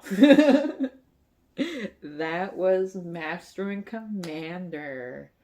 Oh, that's my favorite movie. It is one of my favorite movies, and it was very fun making this video. I will have to go and finish Davies now because I got fairly distracted while making this. But I will add a little update and show Davies once I get them done. Thank you so much, Mama, for joining me and listening to me rant about this movie that you've had to watch millions of times. You did great. Oh, thank you. I got Davies done. Look at this beautiful wombat. I really love how his eyes came out. I was kind of like super worried about it because I never done these eyes before and it was just based off of a reference photo and it came out amazing. So welcome, Davies, to the crew. Thank you so much, Skein Spider, for letting me use for posting your pattern. There we go. Thank you. Yes. If you like this video, please like and subscribe. And if there's anything you want me to talk about or crochet, just let me know in the comments. And I hope to see you in my next video. And yeah, have a good day. Bye.